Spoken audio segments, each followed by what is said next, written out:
Welcome back to our channel Navy Academy. I am Jyoti and your chemistry educator. 60 days challenge में आज हमारा first day है जिसमें हम बात करेंगे एफ ब्लॉक एलिमेंट्स के बारे में। एफ ब्लॉक एलिमेंट छोटा चैप्टर है, आज की क्लास में कंप्लीट हो जाएगा। पीवाई को हम नेक्स्ट क्लास में डिस्कस कर लेंगे। देखो, यदि बात करें एग्जाम में इसके वेटेज के बारे में तो 2 to 8 मार्क्स के क्वेश्चन हमारे यहाँ से पूछे जाते हैं। मैक्सिमम टाइम पे तो पार्ट बी में भी एक और पार्ट सी में भी एक, यानी कि दोनों पार्ट में एक एक क्वेश्चन हमारे आते हैं 6 मार्क्स का। कभी कभी ऐसा होता है कि एक ही क्वेश्चन होता है जो हमारा पार्ट बी में भी हो सकता है, पार्ट सी में भी हो सकता है और उससे ज़्यादा भी आ सकते हैं, यानी कि 6 मार्क्स से ज़्यादा कभी आ सकता है, आए भी हैं। ठीक है, यदि एक क्वेश्चन भी आते हैं 2 मार्क्स का भी आता है, वो भी हमारे लिए इंपॉर्टेंट है क्योंकि एक तो ये छोटा सा चैप्टर है, ऊपर से ज़्यादा कुछ समझने का इसमें कुछ है भी नहीं। आपको इसी क्लास में, यदि आप क्लास को ध्यान से सुनेंगे तो यहीं पे आपका एफ ब्लॉक के सारे कॉन्सेप्ट क्लियर हो जाएंगे। साथ में जैसे ही आपका इस क्लास कंप्लीट हो, आप पीवाईक्यू लगा के देखना, आपका दोबारा रिवीजन करने की भी नीड नहीं होगी। सारे कॉन्सेप्ट यहाँ पे, सारे डाउट भी यहीं पे क्लियर हो जाएंगे। एक बात और देखो, आज हम जो क्लास में यहाँ पे डिस्कस करने वाले हैं इसकी पीडीएफ, साथ में इसकी जो बुक होगी उसकी पीडीएफ, साथ में इस चैप्टर के पीवाईक्यू वो पीडीएफ, तीनों ही पीडीएफ इस वीडियो के डिस्क्रिप्शन में मिल जाएगी या फिर आपको इस वीडियो के डिस्क्रिप्शन में टेलीग्राम का लिंक मिल जाएगा, वहाँ पे आपको तीनों पीडीएफ देखने को मिल जाएंगी। तो देखो, सारी चीज़ें आपको एक ही जगह मिल रही हैं, आप लोगों को सिर्फ पढ़ाई करनी है और अपने एग्जाम पे फोकस करना है। तो स्टार्ट करते हैं अपनी आज की क्लास। सबसे पहले हम बात करेंगे एफ ब्लॉक एलिमेंट है क्या।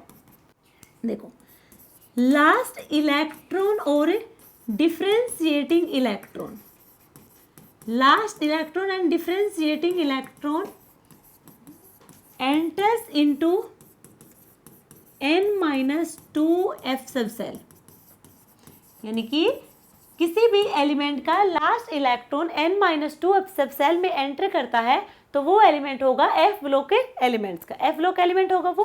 अब हम बात करें इसकी पीरियोडिक टेबल में पोजीशन की, तो ये हमारी पीरियोडिक टेबल है।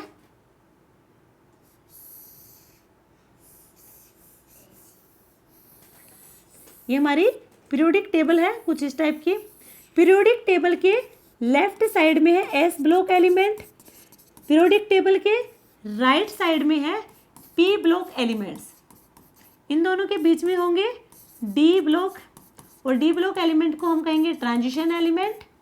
ये होंगी हमारी एफ ब्लॉक एलिमेंट्स, और एफ ब्लॉक एलिमेंट को कहेंगे inner transition elements. Periodic table में यदि फिक्स पोजीशन की बात करेंगे, एग्जैक्ट पोजीशन कहाँ पे है एफ ब्लॉक एलिमेंट की, तो देखो ये है फर्स्ट ग्रुप, ये है सेकंड ग्रुप, और ये होगा थर्ड ग्रुप। थर्ड ग्रुप के elements cadmium, yttrium, lanthanum and actinium, ये होंगे।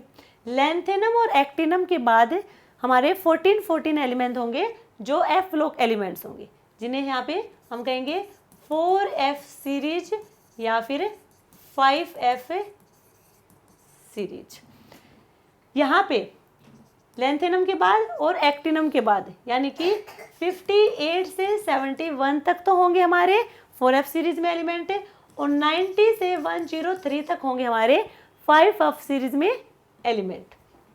यदि देखो, ये हमारे जो वर्टिकल रो हैं, वर्टिकल रो हैं उन्हें हम कहेंगे ग्रुप्स। जो हॉरिजॉन्टल रो होंगी, हॉरिजॉन्टल रो वो होंगे पीरियड्स।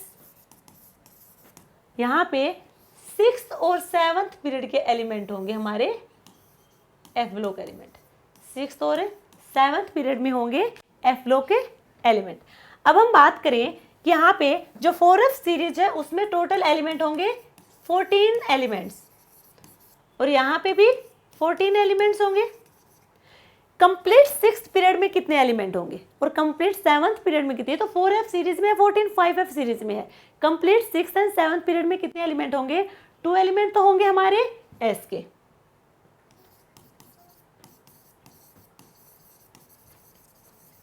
2 तो होंगे हमारे एस के, 10 होंगे डी के, 6 होंगे पी के एंड 14th होंगे हमारे 4F सीरीज के, यानी कि टोटल है 32 एलिमेंट्स। सिमिलर हमारे 7th में होंगे, वो भी 32 एलिमेंट्स। अब हम बात करें ग्रुप 3। ग्रुप नंबर 3 है, यहाँ पे देखो 4 एलिमेंट्स तो ये हैं ग्रुप 3 में। इन्हीं में लेंथेनम के बाद ये 14th और एक्टिनम के बाद ये वाले 14th, यानी कि इसी ग्रुप में है ये 28। ठीक है, 4 एलिमेंट तो वो और 28, ये टोटल हुए 32 एलिमेंट्स। यदि हमसे पूछे कंप्लीट पीरियोडिक टेबल में सबसे लार्जेस्ट ग्रुप कौन सा है, तो वो होगा ग्रुप नंबर 3, सबसे लार्जेस्ट ग्रुप है। और पीरियड होंगे 6th और 7th, दोनों ही ये होंगे लार्जेस्ट पीरियड, क्योंकि सबसे ज़्यादा एलिमेंट्स इन्हीं में है ग्रुप में, ग्रुप नंबर 3, और पीरियड में पीरियड नंबर 6 और 7, दोनों में ही 32 और 32 एलिमेंट्स हैं। ये तो हमारे हैं, बात की हमने एफ ब्लॉक की। यदि हमसे देखो, आज तक हमें लगता है अभी तक है कि हमारी पीरियोडिक टेबल कंप्लीट हो गई है। ठीक है, इसमें अब कोई जगह नहीं है कि इसमें और एलिमेंट्स आ जाए। मान लीजिए कोई और एलिमेंट, न्यू एलिमेंट डिस्कवरी कर ली, तो वो उसको हम कहाँ पे रखेंगे अब? तो उसके लिए सीबर्ग ने पहले से ही एक पीरियोडिक टेबल तैयार करके रखी है, और वो पीरियोडिक टेबल में जो न्यू एलिमेंट आएगा उसकी पोजीशन होगी यहाँ पे, यानी कि एक तो यहाँ पे नेक्स्ट पीरियड होगा हमारा 8th, और यहाँ पे एक न्यू सीरीज होगी जो होगी 5G सीरीज, और इस 5G सीरीज को हम एलिमेंट्स को कहेंगे जी ब्लॉक एलिमेंट्स। जी ब्लॉक के एलिमेंट्स, फिर यहाँ तक सबको, तो ये हमारे पहले ही डिसाइड हो रखी है कि यदि न्यू एलिमेंट कोई आएगा तो उनको हम 8th पीरियड में और 5G सीरीज में रखेंगे, और उन एलिमेंट्स को हम कहेंगे जी ब्लॉक के एलिमेंट्स, उनको हम कहेंगे जी ब्लॉक एलिमेंट्स। अब हम बात करें जो ये 4F सीरीज और 5F सीरीज है, इन एलिमेंट्स का नाम क्या है वो देखो। जो 4F सीरीज है उसका नाम रखा लैंथेनाइड, और 5F सीरीज है उसका नाम रखा है एक्टिनाइड। अब इनको ध्यान से देखो, IDE रिप्रेजेंट करता है एनायन को, और हमें पता है कि जो एफ ब्लॉक एलिमेंट्स होंगे वो कैटायनिक नेचर के होंगे, ना कि एनायनिक नेचर के। जैसे कि हेलोजन है, हेलोजन को हम रिप्रेजेंट करते हैं X से। यदि इसने एक इलेक्ट्रॉन लिया, हमें मिला हेलाइड, हेलाइड, आइड किसको रिप्रेजेंट करा? एनायन को, तो ये IDE भी रिप्रेजेंट करेगा एनायन को। इसलिए जो ये नेम थे इनको रिजेक्ट कर दिया गया, क्योंकि ये एनायन को रिप्रेजेंट करे थे और इनका नेचर है कैटायनिक का।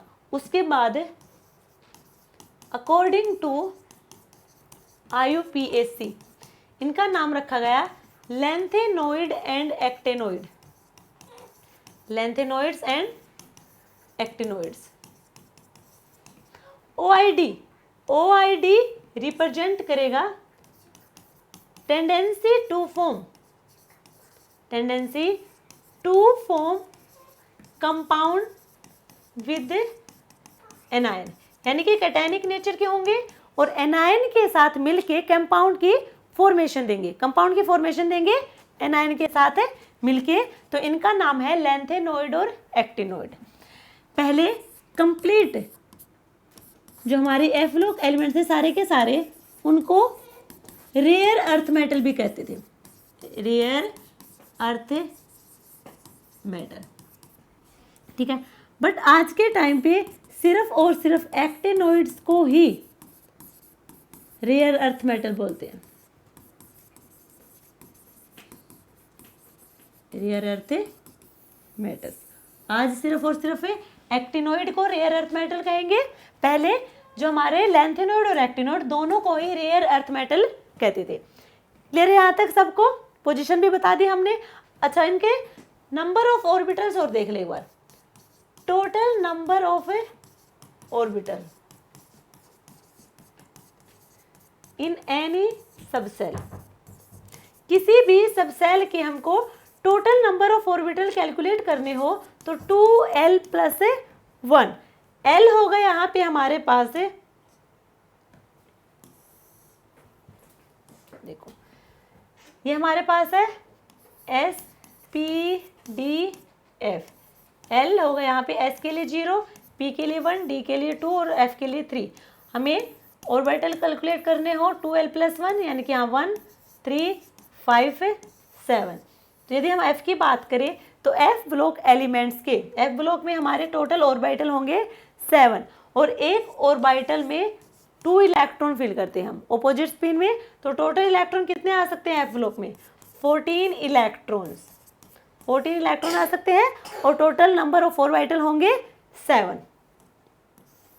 तो ये तो हमने F ब्लॉक एलिमेंट्स की कुछ बेसिक बातें की हैं। अब हम बात करेंगे इनकी प्रॉपर्टी के बारे में। तो एक एक करके करेंगे। पहले हम लेंथेनॉइड की बात करेंगे, फिर हम एक्टिनॉइड की बात करेंगे।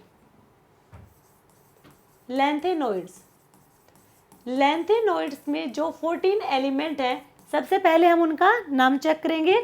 नाम क्या है, कौन कौन से वो एलिमेंट है? ला, सीने पर नदियाँ, प्रेम की समाई, यू गदगद तब दिल होया इधर तुम यूं ही लुटे।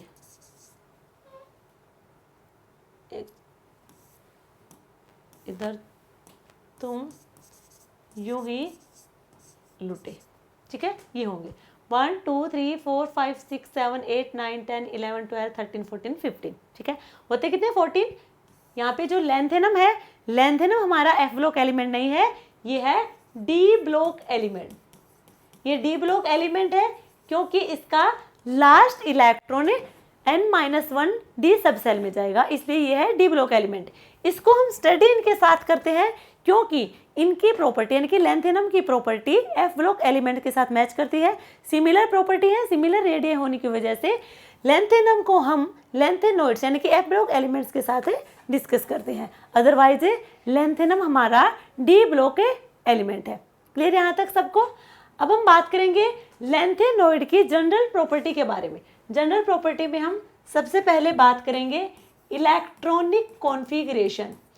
इलेक्ट्रॉनिक कॉन्फ़िगरेशन, देखो इलेक्ट्रॉनिक कॉन्फ़िगरेशन करने से पहले देखो S, B और D इन तीनों की हमने जब भी इलेक्ट्रॉनिक कॉन्फ़िगरेशन की है तो हमने हफबाउ रूल के अकॉर्डिंग की है, हफबाउ प्रिंसिपल रूल के अकॉर्डिंग इलेक्ट्रॉनिक कॉन्फ़िगरेशन की है, उसी के अकॉर्डिंग हमने इलेक्ट्रॉन को फिल किया है। बट F ब्लॉक में ऐसा कुछ नहीं होगा, यहाँ पे हफबाउ रूल नहीं लगेगा। यहाँ पे जितने भी एलिमेंट है उन सभी की इलेक्ट्रॉनिक कॉन्फ़िगरेशन हमें याद रखनी होगी, अदरवाइज क्वेश्चन हमारा रॉन्ग हो सकता है। ठीक है, तो यहाँ पे सबसे पहले हम सीरम की देखेंगे 4F1 5D1 6X2 या फिर 4F2 5D0 6S2। ठीक है, next 4F3 5D0 6S2 4F4 5D0 6S2 4F5 4F6 4F7 और 4F7 4F9 4F10 11 12 13 14 और यहाँ भी 14 5D0 0 0 यहाँ पे होगा 1 5D0 0 0 पे भी 0 और यहाँ पे होगा D1, यहाँ पे 6S2।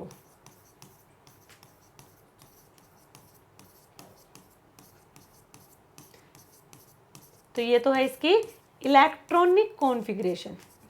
अब यहाँ पे इम्पोर्टेंट पॉइंट याद रखना, जो हमारा सीरियम है यहाँ पे 2 इलेक्ट्रॉनिक कॉन्फ़िगरेशन आपको देखने को मिल रही है। इनमें से करेक्ट कौन सी है? मान लीजिए दोनों ही ऑप्शन में आ जाए, वैसे तो ऐसा पॉसिबल नहीं है कि दोनों ही एक साथ हमारे एग्जाम यानी कि ऑप्शन में पूछा जाए। इनमें से कोई एक ही हमारा ऑप्शन में होगा। मान लीजिए फिर भी कहीं दोनों दिख जाएं तो हमारा ये वाला करेक्ट होगा, क्योंकि मैक्सिमम केस में हमारा, मैक्सिमम बुक्स में हमारा यही वाला आंसर है। अब हम बात करें एक तो हमारे पास है गैडोलियम है और एक हमारे पास है रुटेटियम। यहाँ पे डी ब्लॉक में भी क्या है, हमारा एक एक इलेक्ट्रॉन है। तभी हम यहाँ पे कह रहे हैं कि यहाँ पे अबाव रूल नहीं लगेगा, यहाँ पे इलेक्ट्रॉनिक कॉन्फ़िगरेशन आपको याद करनी होगी। तो ये तो है हमारे लैंथेनॉइड में जो एलिमेंट्स हैं उनकी इलेक्ट्रॉनिक कॉन्फ़िगरेशन। अब हम सेकंड केस, जो सेकंड प्रॉपर्टी होगी हमारी, वो है ऑक्सीडेशन स्टेट। ऑक्सीडेशन स्टेट क्या होगा, यहाँ पर +3 जो कॉमन ऑक्सीडेशन स्टेट होगा वो होगा +3। 2 3 4 5 6 7 8 9 10 11 12 13 14 15। ठीक है, कॉमन ऑक्सीडेशन स्टेट सभी का +3 है। +3 ऑक्सीडेशन स्टेट इन सारे के सारे एलिमेंट्स का है। अब यहाँ पे देखो, इसका +2 और +2 भी हो सकता है, यानी कि समेरियम और यूरोपियम इन दोनों का +2 और +3 ये दो ऑक्सीडेशन स्टेट हो सकते हैं। अब हम बात करें प्रोमीथियम, सीरियम, प्रोमीथियम, इन तीनों का होगा हमारा +4 भी, +3 भी होगा और +4 भी ऑक्सीडेशन स्टेट होगा। ठीक है, प्रोमीथियम का, अच्छा प्रोमीथियम नहीं है, प्रोमीथियम तो ये है, प्रोमीथियम का होगा यहाँ पे सिर्फ और सिर्फ +3। याद रखना, प्रोमीथियम का सिर्फ और सिर्फ +3 ऑक्सीडेशन स्टेट होगा। जो हमारी ये लैंथेनॉइड एलिमेंट्स हैं इनमें से सिर्फ और सिर्फ प्रोमीथियम है, यही रेडियो एक्टिव है, बाकी कोई भी रेडियो एक्टिव नहीं है। ठीक है, सिर्फ प्रोमीथियम होगा जो रेडियो एक्टिव होगा, बाकी सारे के सारे अपने स्टेबल फॉर्म में प्रेजेंट होंगे। नेक्स्ट हमारा टर्बियम का भी +4 होगा, +2 और +2, ये होंगे हमारे ऑक्सीडेशन स्टेट। लैंथेनॉइड एलिमेंट्स के ये ऑक्सीडेशन स्टेट होंगे। इनमें से जो हमारा गैडोलियम होगा उसका सिर्फ +3 होगा। ठीक है, प्रोमीथियम होगा उसका +3 होगा और इनका हमारा +3 होगा। अब ये जो लैंथेनम है डी ब्लॉक एलिमेंट्स है, इसको हम साथ में डिस्कस करें। इसका ऑक्सीडेशन स्टेट होगा +3, इसका होगा +3 ऑक्सीडेशन स्टेट। तो यहाँ पे मोस्ट कॉमन ऑक्सीडेशन स्टेट है +3, ना कि मोस्ट स्टेबल ऑक्सीडेशन स्टेट। अब हम बात करें स्टेबिलिटी की, तो देखो स्टेबिलिटी F0 सबसे ज़्यादा स्टेबल, ये हम बताएंगे स्टेबिलिटी ऑफ इलेक्ट्रॉनिक कॉन्फ़िगरेशन। तो जहाँ पे F पे 0 इलेक्ट्रॉन है वो सबसे ज़्यादा स्टेबल, उसके बाद है F7 और उसके बाद है F14, ये होगा हाफ फिल्ड और ये होगा फुल्ली फिल्ड। तो ये तो है ऑक्सीडेशन स्टेट, साथ में इलेक्ट्रॉनिक कॉन्फ़िगरेशन भी हमने कर ली। अब हम बात करेंगे कि ऑक्सीडेशन स्टेट में भी सबसे स्टेबल कौन सी फॉर्म होगी इनकी। कॉमन देख रही हमने, कॉमन तो है +3 oxidation state, common oxidation state है +3, बट ये स्टेबल ऑक्सीडेशन स्टेट नहीं बताया हमने, मोस्ट कॉमन है। अब हम बात करें जैसे कि सीरियम की बात करें, यहाँ पे क्या है, +3 के साथ +4 भी है। अब देखो यहाँ पे मान लीजिए इसके हमने +3 लिया, ठीक है, अब +3 है तो यहाँ पे इसकी इलेक्ट्रॉनिक कॉन्फ़िगरेशन है ये 4f1 5d1 6s2, तो यहाँ पे आएगा 4f1।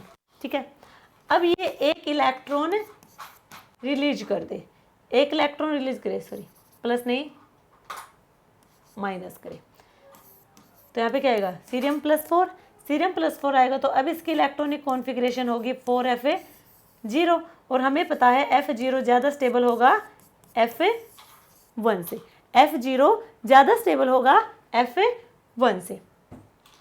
तो इसने क्या क्या है, इलेक्ट्रॉन क्या क्या इसने ऑक्सीडेशन स्टेट क्या हो इसकी इंक्रीज हुई है, ऑक्सीडेशन स्टेट क्या हुई है, इंक्रीज हुई है, ऑक्सीडेशन स्टेट इंक्रीज हुई है, यानी कि इसका ऑक्सीडेशन, तो ये होगा मोस्ट रिड्यूसिंग एजेंट,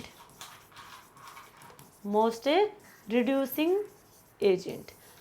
जब हम रिएजेंट्स डिस्कस करते हैं तो वहाँ पे एक रिएजेंट मिलेगा आपको CeCl3, जो क्या होगा, रिड्यूसिंग रिएजेंट होगा, ठीक है, रिड्यूसिंग रिएजेंट होगा। तो यहाँ पे क्या है, ये सीरियम 3+ क्या होगा, मोस्ट रिड्यूसिंग रिएजेंट होगा।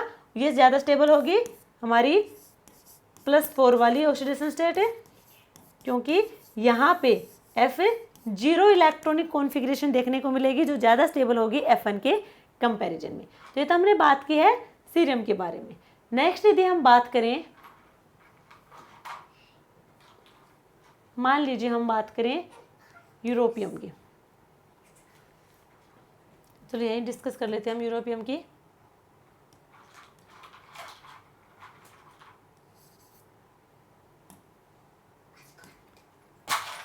यूरोपियम 3 है, इसकी ऑक्सीडेशन स्टेट क्या होगी, 3 की 4F6, यही होगी ना, 4F6।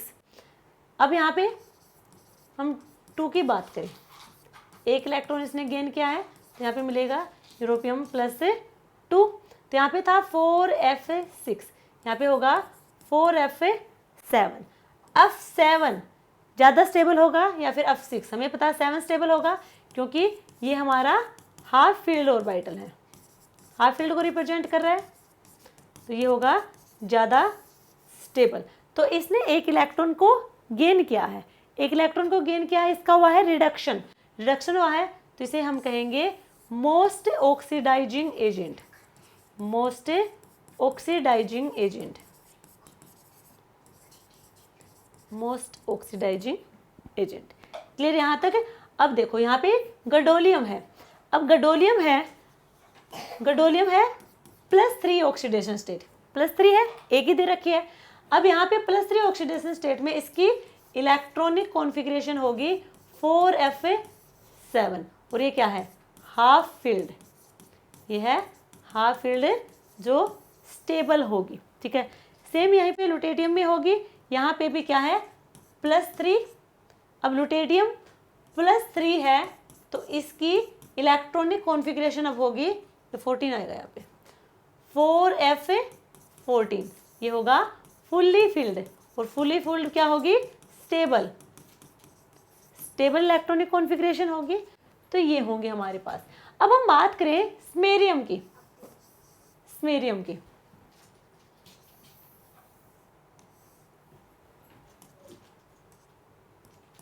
देखो स्मेरियम है +3 में भी है और कितने में है, +2 में भी है। यदि हम बात करें +3 की, +3 की बात करेंगे, तब इसका होगा 4F6, 4F5 होगा 3 में, और यहाँ होगा 4F6। ना तो इनमें से कोई F0 दिख रहा, ना कोई हाफ फील्ड दिख रहा, ना ही कोई फुली फील्ड दिख रहा, ना कोई एम्प्टी है, ना हाफ फील्ड है, ना फुली फील्ड है। फिर भी यहाँ पे +2 और +3 दोनों ऑक्सीडेशन स्टेट है, दोनों ही यहाँ पे पॉसिबल है, +2 और +3। तो इन ऑक्सीडेशन स्टेट को, जो स्मेरियम के ऑक्सीडेशन स्टेट है +2 और +3, इनको हम स्टेबिलिटी ऑफ इलेक्ट्रॉनिक कॉन्फ़िगरेशन के बेस पे इन्हें हम यहाँ पे नहीं बता पाएंगे, ठीक है। बस यहाँ पे ये स्टेबल है, ठीक है। क्लियर यहाँ तक सबको? अभी तो कोई दूसरा फैक्टर लगेगा। अब हम बात करें, ये तो थी हमारी ऑक्सीडेशन स्टेट जो हमने बात की है। अब हम बात करेंगे कि जो हमारी ये मोस्ट कॉमन ऑक्सीडेशन स्टेट है, मोस्ट कॉमन ऑक्सीडेशन स्टेट +3, ये पॉसिबल है, possible in solid state as well as aqueous, as well as in solution, ठीक है। ये दोनों स्टेट में ही पॉसिबल है, सॉलिड स्टेट में पॉसिबल है और एक्वस सॉल्यूशन में भी पॉसिबल है। सबसे पहले हम बात करेंगे सॉलिड स्टेट के बारे में। सॉलिड स्टेट के बारे में बात करेंगे। सॉलिड स्टेट में कैसे पॉसिबल है, मान लीजिए देखो लेंथेनॉइड है, लेंथेनॉइड्स को हम रिप्रेजेंट करेंगे Ln से और एक्टिनॉइड को हम रिप्रेजेंट करेंगे An से, ठीक है। अब लेंथेनॉइड का ही कोई एलिमेंट है Ln, कोई भी एलिमेंट है उसका हम इलेक्ट्रॉन निकालेंगे, क्या होंगे, आयनाइजेशन एनर्जी लगेगी, ठीक है। कोई एलिमेंट है उसके हम आउटर मोस्ट सेल से इलेक्ट्रॉन को रिमूव करेंगे तो वहाँ पे आयनाइजेशन एनर्जी की हमें नीड होगी। तो यहाँ पे +3, तो एक इलेक्ट्रॉन गया तो कितना, फर्स्ट आयनाइजेशन एनर्जी, दूसरा गया तो सेकंड आयनाइजेशन एनर्जी, थर्ड गया तो थर्ड आयनाइजेशन एनर्जी, यानी कि ionization first, second and third यहाँ पे हमें देखने को मिलेंगी।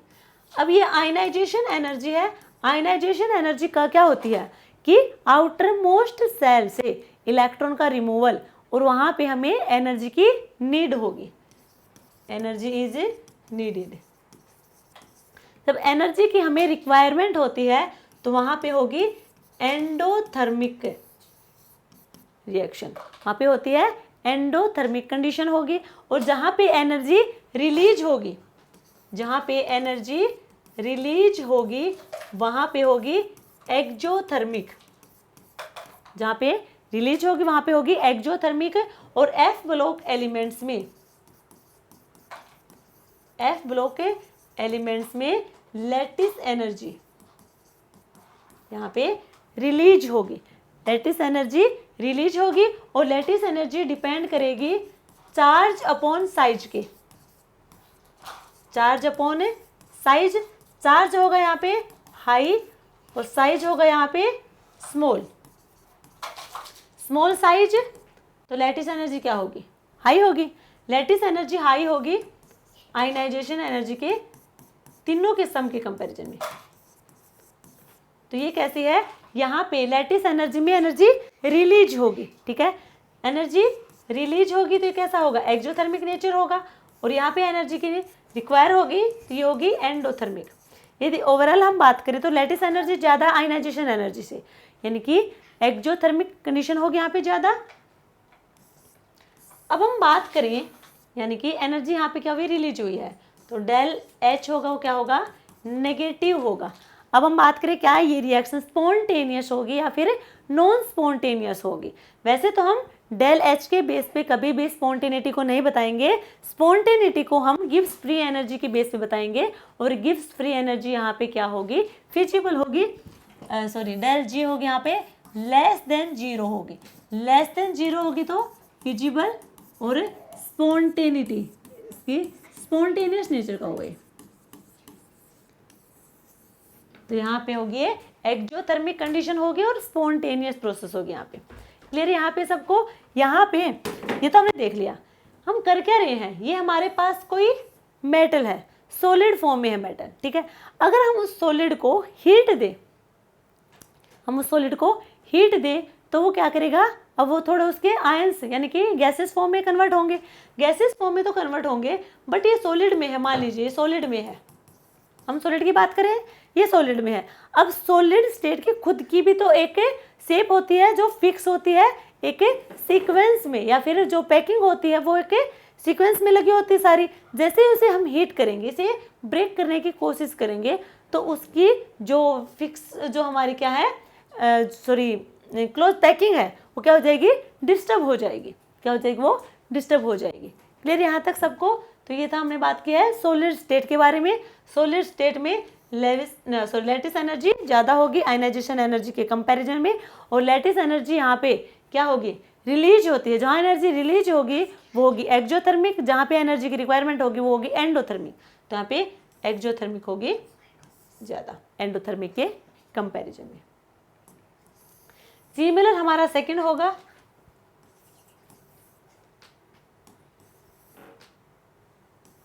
सॉल्यूशन में लेंथिनम है वही +3 ऑक्सीडेशन स्टेट की बात करें हम तो यहाँ पे क्या होगा, आयनाइजेशन एनर्जी, और आयनाइजेशन एनर्जी क्या होगी, एनर्जी रिक्वायर होती है तो ये कैसा होगा, एंडोथर्मिक नेचर का। साथ में यहाँ पे देखो सॉलिड स्टेट में लैटिस एनर्जी रिलीज हो रही थी, यहाँ पे हम एक्वस की बात करें, यहाँ पे हाइड्रेशन एनर्जी रिलीज होगी, यहाँ पे हाइड्रेशन एनर्जी होगी। और हाइड्रेशन एनर्जी क्या होती है, रिलीज होगी तो कैसी होगी, एक्जोथर्मिक नेचर की। और यहाँ पे भी हाइड्रेशन एनर्जी ज़्यादा होगी आयनाइजेशन एनर्जी के कंपैरिजन में, यानी कि ये भी एक्जोथर्मिक होगा, यहाँ पे भी एक्जोथर्मिक कंडीशन ग्रेटर होगी किससे, एंडोथर्मिक से। तो ये तो हमने बात की है जो मोस्ट स्टेबल ऑक्सीडेशन स्टेट है +3 उसके बारे में। नेक्स्ट हमारे पास क्या होगी प्रॉपर्टी, बात करेंगे ionic radii and atomic radii, ionic radii and atomic radii. सबसे पहले हम आयोनिक रेडियाई के बारे में बात करेंगे। देखो ग्राफ करते हैं इसका पहले, ionic radii versus atomic number, versus atomic number. In general हम क्या देखते हैं साइज में कि हम लेफ्ट टू राइट जाते हैं पीरियोडिक टेबल के। जैसे हम पीरियोडिक टेबल के लेफ्ट टू राइट जाते हैं तो जेड इफेक्टिव हमारा इंक्रीज होता है एंड साइज डिक्रीज होता है, ठीक है। तो हम बात करें 4F सीरीज की, लैंथेनम से लुटेडियम तक की, जेड इफेक्टिव इंक्रीज होगा, साइज डिक्रीज होगा। तो यहाँ पे साइज हमारा डिक्रीज होगा, स्लोप कुछ इस टाइप से दिखेगा, बट एक्चुअल में जो स्लोप होगा वो होगा हमारा ये स्लोप वेरी लो, ठीक है, ये होगा स्लोप। ऐसा क्यों, यहाँ पे हमारा मान लीजिए ये है लैंथेनम और ये होगा लुटेडियम, इनका साइज आप ध्यान से देखो स्लोप में बहुत कम दिख रहा होगा, साइज में डिफरेंस बहुत कम है, ऑलमोस्ट आपको सिमिलर दिख रहा है। क्यों दिख रहा है, देखो सीने पर नदियाँ प्रेम की समाई यूं गदगद तब दिल होया इधर तुम यूं भी लुटे, यही होंगे हमारे 4F सीरीज के। यहाँ पे हम लिख रहे हैं आयोनिक रेडियाई का डाटा 1.03, ये तो हमारा डी ब्लॉक का है बट हमने यहाँ पे इसके साथ डिस्कस कर लिख दिया 1.02, 0.99, 0.98, 97, 96, 95, 94, 92, 91, 90, 0.90, यहाँ पे होगा 0.89, 88, 87, 86, ठीक है। तो ये हमारे हैं 4F सीरीज के एलिमेंट जिनकी आयोनिक रेडियाई होगी। ये देखो ये डाटा बिल्कुल करेक्ट हो ये नहीं कह रही मैं, बट ऑलमोस्ट सिमिलर है, ठीक है। तो आपको सिर्फ समझाने के लिए बता रहे हैं, आपको याद करने की नीड नहीं है। सब जो प्रोमीथियम है इसका होगा डाटा, ये होगी ब्रैकेट में लिखा हुआ क्योंकि है रेडियो एक्टिव, जो भी रेडियो एक्टिव होंगे उनकी वैल्यू रखी होगी ब्रैकेट के अंदर, स्क्वायर ब्रैकेट के अंदर। बाकी यहाँ पे देखो जो सीरियम है उसकी वैल्यू है 1.02 और यहाँ पे लुटेडियम की है 0.86, यानी कि 0.16। अब देखो यहाँ से लेके यहाँ तक 14 एलिमेंट आले बीच में, ठीक है, और उनका जो बीच का डिफरेंस है वो है 0.16, यानी कि तो सीरियम से लुटेडियम तक का डिफरेंस है। अब बात करें हम दो एलिमेंट्स के बीच का डिफरेंस कितना होगा, तो 0.16 को हम 14 से डिवाइड करेंगे तो यहाँ पे वैल्यू बहुत बहुत बहुत ही कम आएगी, जिसे हम नेग्लिजिबल कर देंगे, नेग्लेक्ट कर देंगे इस वैल्यू को हम, यानी कि जो आयोनिक रेडियाई होगी वो ऑलमोस्ट सिमिलर होगी, सेम होगी सारे के सारे एलिमेंट्स की। क्लियर यहाँ तक। ये सेम क्यों है, ये है due to lanthanoid contraction, lanthanoid contraction की वजह से ये सिमिलर है। अभी लैंथेनोइड कॉन्ट्रैक्शन क्या है, देखो ये हमारे पास है न्यूक्लियस, इसके सराउंड ये होंगे ऑर्बिटल, ठीक है। मान लीजिए ये हमारा है लास्ट ऑर्बिटल एस वाला, ठीक है, यही होंगे हमारे 4F, 5D और 6S2, यही होंगे। तो यहाँ पे जो S ऑर्बिटल में इलेक्ट्रॉन होंगे वो इलेक्ट्रॉन यहाँ पे क्या इलेक्ट्रॉन नेगेटिव न्यूक्लियस के साथ अट्रैक्ट करने की कोशिश करेंगे, बट न्यूक्लियस और इलेक्ट्रॉन एस ब्लॉक के जो इलेक्ट्रॉन होंगे उनके बीच में अट्रैक्शन नहीं हो पाएगा, क्योंकि एस से पहले यहाँ पे है 4f और यहाँ पे है बहुत सारे element electron, sorry F block में कितने होंगे 14 इलेक्ट्रॉन होंगे, तब कितने होंगे 14 इलेक्ट्रॉन होंगे। अब यहाँ पे भी इलेक्ट्रॉन है, ये इलेक्ट्रॉन अंदर न्यूक्लियस के साथ अट्रैक्शन करने की कोशिश करेंगे, उससे पहले इन इलेक्ट्रॉन और इलेक्ट्रॉन के बीच में रिपल्शन क्रिएट हो जाएगा, इनमें होगा रिपल्शन। इसलिए जो एस वाले इलेक्ट्रॉन है न्यूक्लियस के साथ स्ट्रॉन्गली बाउंडेड नहीं होंगे, और यहाँ पे होगा लेंथेनॉइड कॉन्ट्रैक्शन होगा due to poor shielding of F electron, lanthanoid contraction due to poor shielding of F block elements या फिर एफ इलेक्ट्रॉन, ठीक है। ये होगा हमारे यहाँ पे लेंथेनॉइड कॉन्ट्रैक्शन। अब हम बात करें एटॉमिक साइज, एटॉमिक रेडियाई की बात करेंगे, तो ये होगा हमारा atomic radii versus atomic number. तो ये होगा हमारा कुछ इस टाइप से, यहाँ पे भी साइज डिक्रीज होगा यदि हम लेंथेनम से लुटेटियम तक जाएंगे। लेंथेनम से ये हम आयोनिक रेडियाई की बात की थी, तो यहाँ पे क्या होंगे सारे चार्ज होंगे यहाँ पे,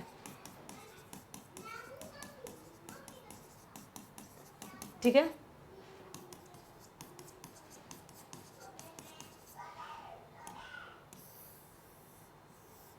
देखो अब यहाँ पे हम जाएंगे लेंथेनम से लुटेटियम तक, क्या होगा Z effective increase size decrease, तो साइज डिक्रीज हो रहा है दो एलिमेंट को छोड़ के, इन 2 एलिमेंट्स को छोड़ के बाकी सभी का डिक्रीज हो रहा है, इनका एकदम से इंक्रीज हो रहा है।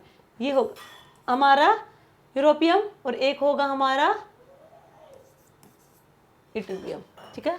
ये होंगे हमारे, ये 2 एलिमेंट है जिनका हमारा साइज इंक्रीज होगा, एटॉमिक रेडियाई इंक्रीज होगा।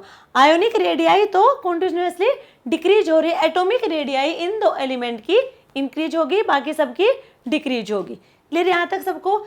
एक और देखो, अब हम बात कर रहे थे रेडियाई की, कि रेडियाई, तो रेडियाई हमारी मेनली 4 टाइप की होंगी radii, covalent radii, ionic radii, van der Waals radii and metallic radii. But हमें यहाँ पे एफ ब्लॉक में मेटालिक रेडियाई के बारे में बात करनी है, क्योंकि एफ ब्लॉक एलिमेंट्स में जो रेडियाई होगी वो होगी मेटालिक रेडियाई, और मेटालिक रेडियस को ही हम कहेंगे क्रिस्टल रेडियस, क्रिस्टल रेडियस। ये कोई मेटल है, ठीक है, N++ N इलेक्ट्रॉन, जब हम मेटल को ब्रेक करेंगे हीट देंगे तो यहाँ पे हमें इलेक्ट्रॉन मिलेंगे। तो जो ये इलेक्ट्रॉन है ये तो फ्रीली मूव करेंगे, इलेक्ट्रॉन फ्रीली मूव करेंगे, बट जो मेटल कैटायनिक मेटल हैं ये क्या होंगे, इन्हें हम कर्नेल कहेंगे, ये ही कर्नेल्स हैं और ये ही क्या है कैटायनिक के मेटल हैं, और ये होंगी फिक्स, ये होंगी फिक्स। मान लीजिए ये हमारे पास एक क्रिस्टल है, मेटल का क्रिस्टल है, और यहाँ पे है कर्नेल,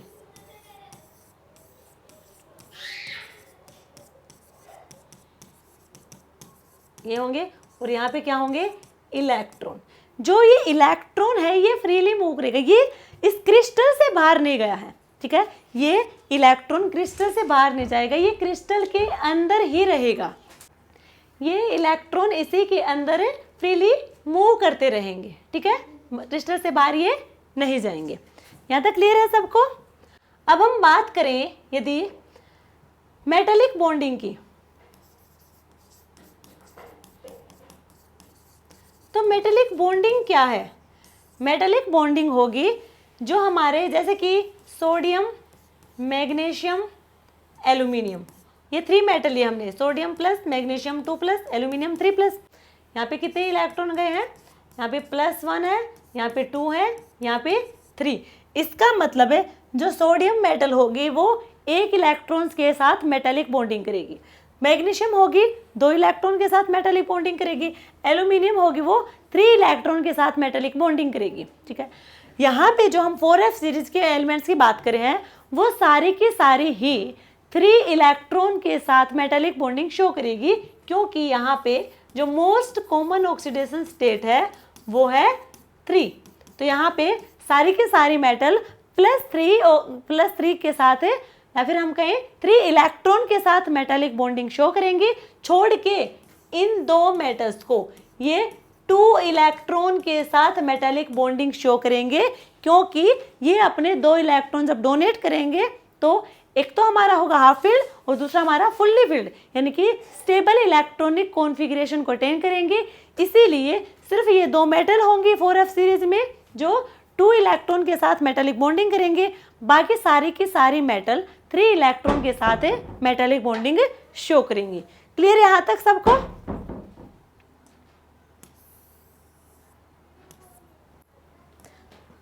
तो ये तो हमने बात की है characteristic of A 4f series के बारे में।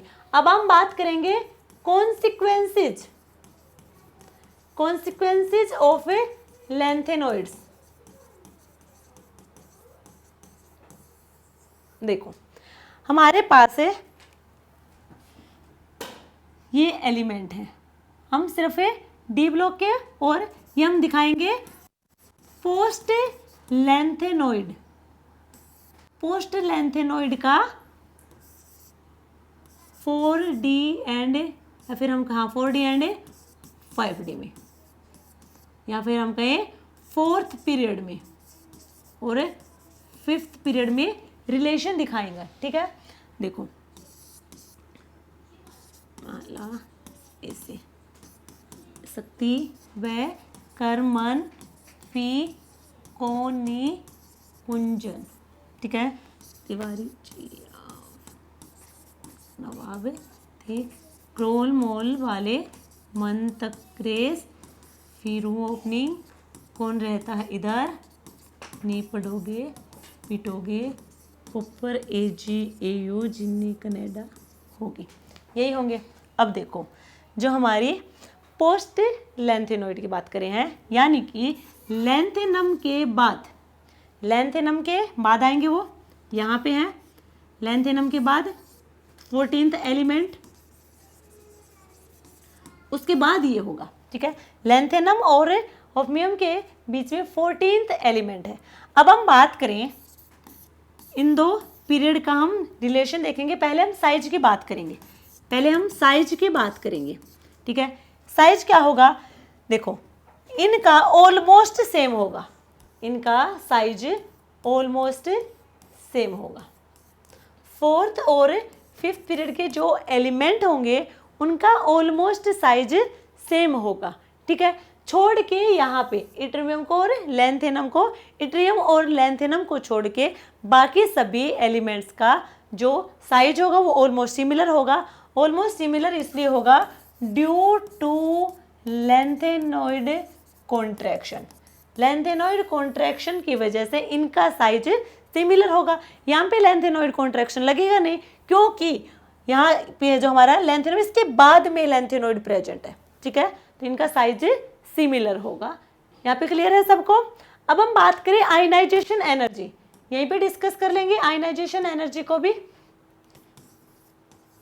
सेकंड है आयनाइजेशन एनर्जी।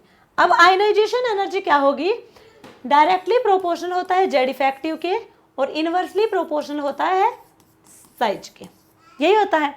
यदि हम लेफ्ट टू राइट आएंगे, लेफ्ट टू राइट गए, जेड इफेक्टिव हमारा इंक्रीज होगा, साइज डिक्रीज होगा। इसकी हम बात भी नहीं करें, हम बात कर रहे हैं पीरियड्स के बारे में। ये तो इनमें 4th एंड 5th पीरियड के एलिमेंट्स के बारे में। यदि हम टॉप टू बॉटम जाएंगे, नंबर ऑफ सेल इंक्रीज होंगे एंड साइज इंक्रीज होगा, तो आयनाइजेशन एनर्जी डिक्रीज होगा और इधर आयनाइजेशन एनर्जी इंक्रीज होगा। ठीक है, तो अब हम बात करेंगे, ये 3rd पीरियड के एलिमेंट है, 3D series, 4D and 5D। इधर जाएंगे, देखो साइज इंक्रीज, आयनाइजेशन डिक्रीज होगा, यही होगा ना।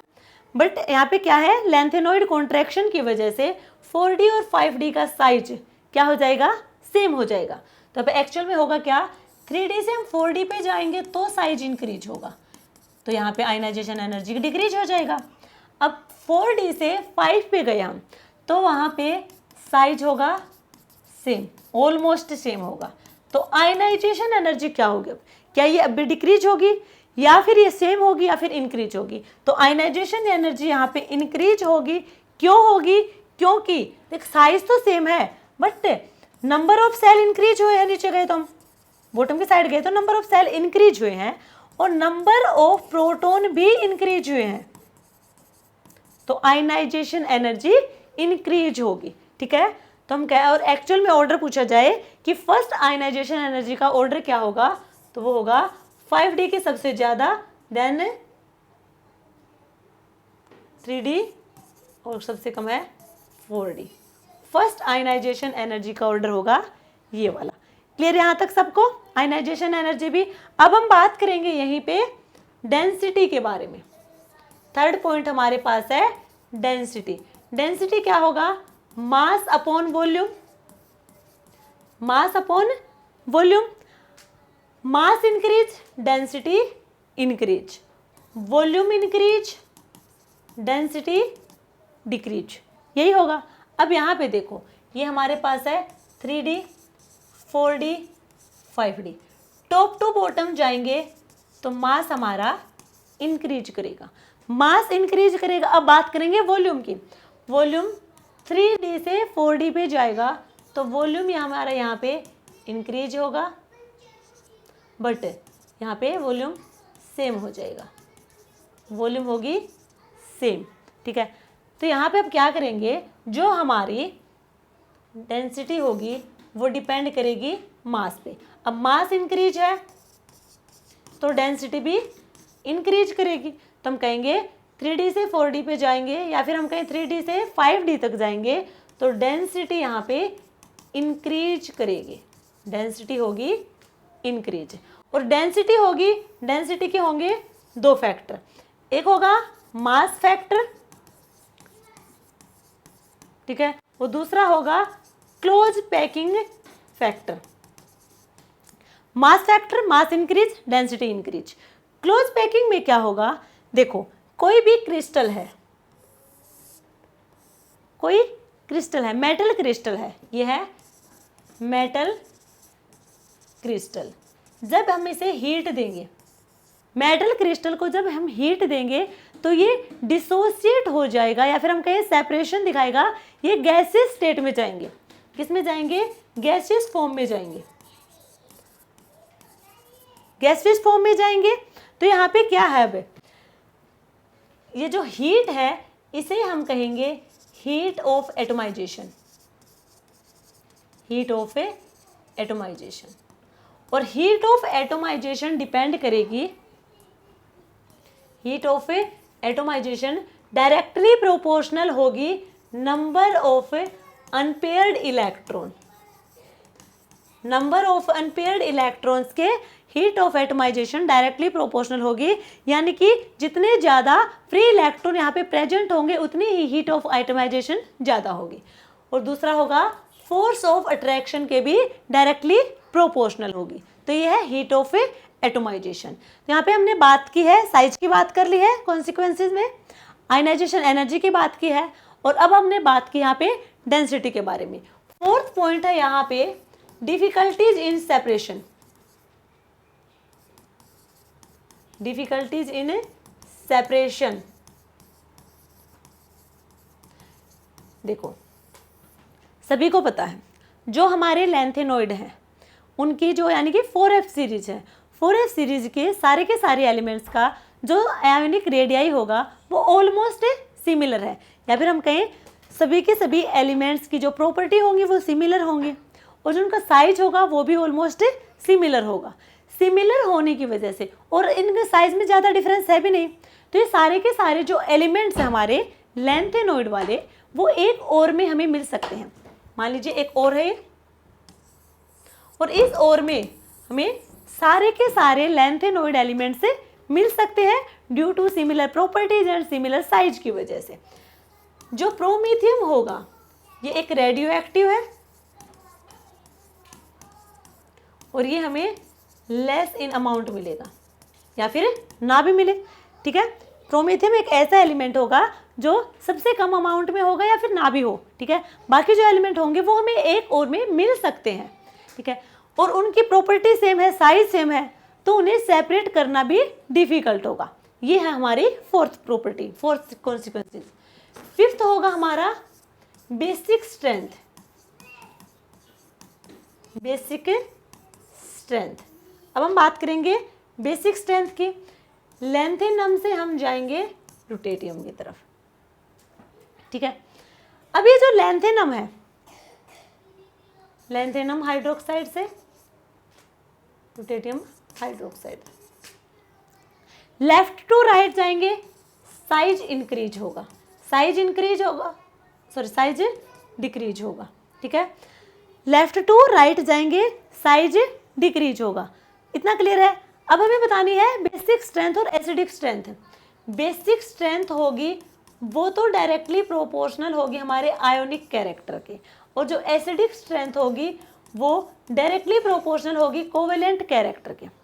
एसिडिक स्ट्रेंथ जो डायरेक्टली प्रोपोर्शनल होगी कोवेलेंट के, और बेसिक होगा आयोनिक कैरेक्टर की। अब हम बात करें कोवेलेंट कैरेक्टर। कोवेलेंट कैरेक्टर हमारा चार्ज अपॉन साइज पे डिपेंड करेगा। और अब देखो लेफ्ट टू राइट हम जाएंगे, साइज हो रहा है डिक्रीज। जब साइज डिक्रीज होगा तो कोवेलेंट कैरेक्टर इंक्रीज होगा, यानी कि CVC हमारे यहाँ पे इंक्रीज होगा। CVC इंक्रीज होगा तो आयोनिक कैरेक्टर तो इसके इन्वर्सली प्रोपोर्शनल है, वो होगा डिक्रीज। कोवेलेंट कैरेक्टर इंक्रीज यानी कि acidic strength increase, acidic strength increase. Ionic character decrease यानी कि बेसिक स्ट्रेंथ डिक्रीज। तो यह क्या हुआ, लेफ्ट टू राइट हम जाएंगे, बेसिक स्ट्रेंथ हमारी डिक्रीज होगी क्योंकि साइज डिक्रीज होगा। साइज डिक्रीज होगा तो जो हमारे कोवेलेंट कैरेक्टर होंगे वो डिपेंड करेंगे हमारे चार्ज अपॉन साइज के। साइज डिक्रीज तो covalent character increase, covalent character increase होगा तो आयोनिक कैरेक्टर डिक्रीज होगा, आयोनिक कैरेक्टर डिक्रीज तो बेसिक स्ट्रेंथ भी डिक्रीज हो जाएगी। क्लियर यहाँ तक सबको? तो बेसिक स्ट्रेंथ हमारी लेफ्ट टू राइट डिक्रीज हो जाएगी। और रिएक्टिविटी, यदि हम बात करें रिएक्टिविटी विद NaOH, वो क्या होगी, इंक्रीज होगी। यदि हम बात करें, मान लीजिए हमारे पास दो केस हैं, एक हमारे पास है NaOH कोई बेस है, ये बेस है, और एक हमारे पास है HCl यानी कि कोई एसिड है। अब बेस किसके साथ रिएक्टिविटी जल्दी शो करेगा, किसके साथ फास्ट रिएक्टिविटी दिखाएगा? बेस दिखाएगा मोर एसिडिक कंपाउंड के साथ, और ये मोर बेसिक कंपाउंड के साथ रिएक्टिविटी फास्ट दिखाएगा। क्लियर यहाँ तक सबको? तो ये थी हमारी fifth consequence basic strength. Next हमारी है hydrolysis of ions. Hydrolysis of ions, देखो ये हाइड्रोलिसिस क्या है, यहाँ पे हमें टू टाइप के देखने को मिलेगा हाइड्रोलिसिस में। एक तो होती है अनहाइड्रस रेडियाई। हाइड्रोलिसिस आयंस में सबसे पहले तो ये देखो, जो एलिमेंट वाटर के साथ जल्दी से जल्दी अट्रैक्ट हो जाए, जो एलिमेंट वाटर को जल्दी से जल्दी अट्रैक्ट कर ले उसे ही हम कहते हैं हाइड्रोलिसिस, ठीक है। जो एलिमेंट वाटर को जल्दी से जल्दी अट्रैक्ट कर ले वो होगा हाइड्रोलिसिस। अब हम बात करें रेडियाई के बारे में, तो टू टाइप की रेडियाई होंगी, एक होगा अनहाइड्रस और एक होगा हाइड्रेटेड रेडियाई। एक होगी अनहाइड्रस, एक होगा हाइड्रेटेड रेडियाई। देखो ये हम थोड़ा बाद में डिस्कस करेंगे रेडियाई को, एक बार सिर्फ एक बार इतना ही देख ले। हाइड्रोलिसिस में ये है लैंथेनम से रुटेटियम, रुटेटियम हमें किस में कन्वर्ट होगा, जब हम हाइड्रोलिसिस करवाएंगे तो हमें इसका क्या मिलेगा, हाइड्रोक्साइड मिलेगा। इसका हमें हाइड्रोक्साइड में कन्वर्ट हो जाएगा। जो लैंथेनम होंगे हमारे, जो कंपाउंड होंगे वो converts into hydroxide. Converts into hydroxide, size decrease होगा, लेफ्ट टू राइट गए साइज डिक्रीज होगा। अब देखो जो एलिमेंट जितना ज़्यादा छोटा होगा, जितना स्मॉल साइज का होगा, उतना ही ज़्यादा वाटर मॉलिक्यूल को अपने साथ बाइंड करके रखेगा। जो एलिमेंट जितना ज़्यादा छोटा होगा, जितना ज़्यादा स्मॉल साइज का होगा, उतने ही ज़्यादा वाटर मॉलिक्यूल को अपने साथ बाइंड करके रखेगा। तो left to right size decrease हो रहा है, तो हाइड्रोलिसिस क्या होगी, हाइड्रोलिसिस ऑफ आयन इंक्रीज करेंगे, ठीक है, क्योंकि इसका साइज स्मॉल है, जितना ज़्यादा कम साइज होगा उतने ही वाटर मॉलिक्यूल वहाँ पे अट्रैक्ट होंगे। क्लियर, यहाँ तक ये था हाइड्रोलिसिस ऑफ आयंस। नेक्स्ट होगा थर्मल स्टेबिलिटी। सेवंथ कॉन्सिक्वेंसेस हमारी है thermal stability. Thermal stability depends करेगी टू फैक्टर पे, depends upon two factor. First होगा लैटिस एनर्जी और सेकंड होगा polarization. Thermal stability lattice energy के तो डायरेक्टली प्रोपोर्शनल होगा और पोलराइजेशन के इनवर्सली प्रोपोर्शनल होगा। पोलराइजेशन के इनवर्सली और लैटिस एनर्जी के डायरेक्टली प्रोपोर्शनल होगा। अब हम बात करें, हमने कंपाउंड लिया है जो हमारे लैंथेनॉइड है उनका नाइट्रेट के साथ, नाइट्रेट के साथ कंपाउंड लिया है लैंथेनम से लुटेटियम तक, यही है, ठीक है। लेफ्ट टू राइट गए, साइज हमारा डिक्रीज हुआ, साइज डिक्रीज हुआ है ड्यू टू लैंथेनॉइड कॉन्ट्रैक्शन की वजह से। अब यहाँ पे देखो जो पोलराइजेशन होगा, देखो लैटिस एनर्जी है, लैटिस एनर्जी तो डिपेंड करती है चार्ज अपॉन साइज के, तो चार्ज तो यहाँ सबका क्या है, सिमिलर है, यहाँ पे भी +3 होगा, यहाँ पे क्या होगा +3 होगा, ठीक है। अपॉन साइज, साइज इनका ऑलमोस्ट सिमिलर है, तो यहाँ पे हम दूसरा फैक्टर देख लेते हैं पोलराइजेशन वाला। अब पोलराइजेशन होगा वो यहाँ पे जो एनायन होगा, एनायन जितना बड़ा साइज होगा, ये एनायन हमारा, ठीक है, एनायन बड़ा होगा हमारा, तो इधर देखो साइज क्या होगा, बाकी जो हमारा होगा उसका साइज क्या होगा, डिक्रीज होगा। अब साइज डिक्रीज होगा तो पोलराइजेशन, पोलराइजेशन क्या होगा हमारा, इंक्रीज होगा, क्योंकि यहाँ पे साइज डिक्रीज तो कोवेलेंट कैरेक्टर हमारा इंक्रीज होगा, कोवेलेंट कैरेक्टर इंक्रीज होगा तो पोलराइजेशन इंक्रीज होगा, पोलराइजेशन इंक्रीज होगा तो थर्मल स्टेबिलिटी डिक्रीज होगी। तो हम कहेंगे लेफ्ट टू राइट जाएंगे तो थर्मल स्टेबिलिटी डिक्रीज होगी। तो ये थे हमारे लैंथेनॉइड एलिमेंट्स के कॉन्सिक्वेंसेस जो हमने यहाँ पे कंप्लीट कर लिए। अब हम बात करेंगे सेपरेशन की, जो लैंथेनॉइड एलिमेंट है उनके सेपरेशन की बात करेंगे।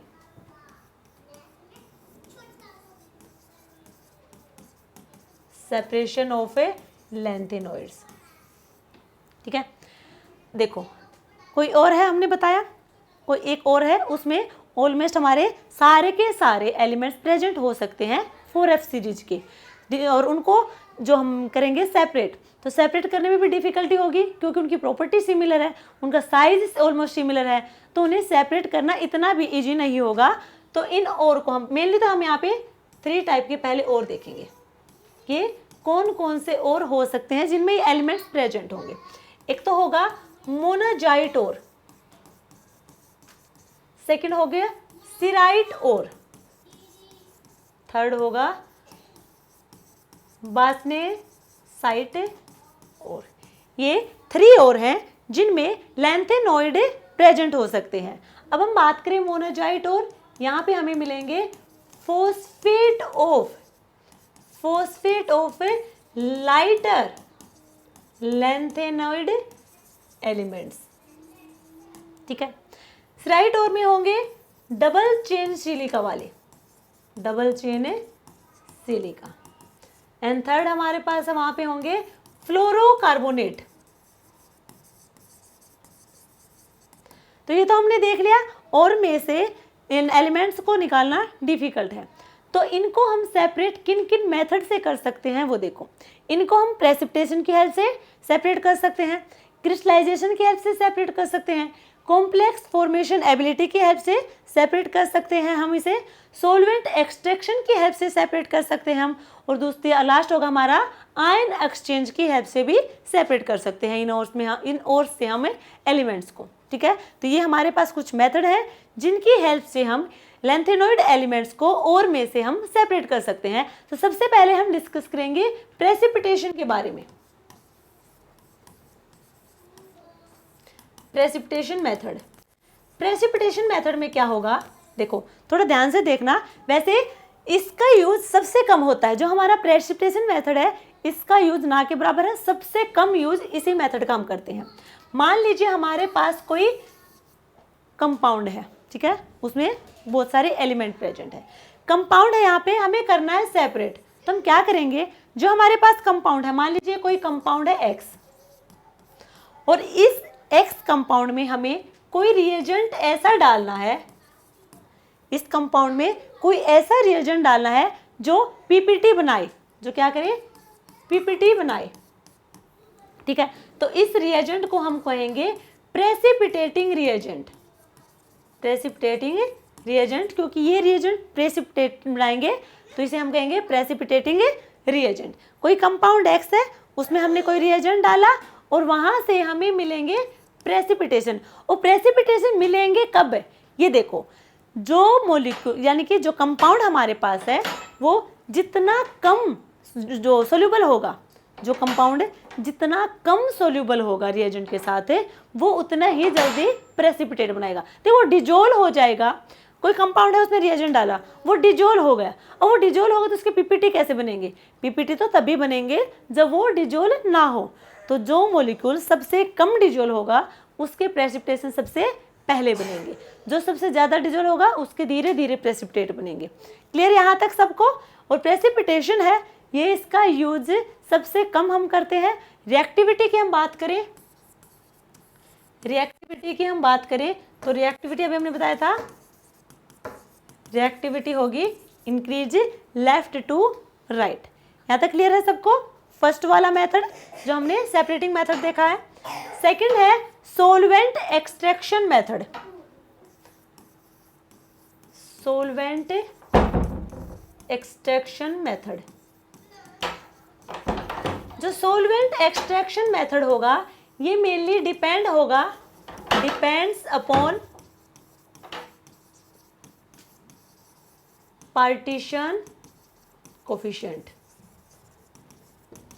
ये डिपेंड करेगा पार्टीशन कोफिशिएंट, और पार्टीशन कोफिशिएंट होगा, इसे हम रिप्रेजेंट करेंगे के डी से, इसे हम के डी से रिप्रेजेंट करेंगे। मतलब क्या है पहले वो देखो।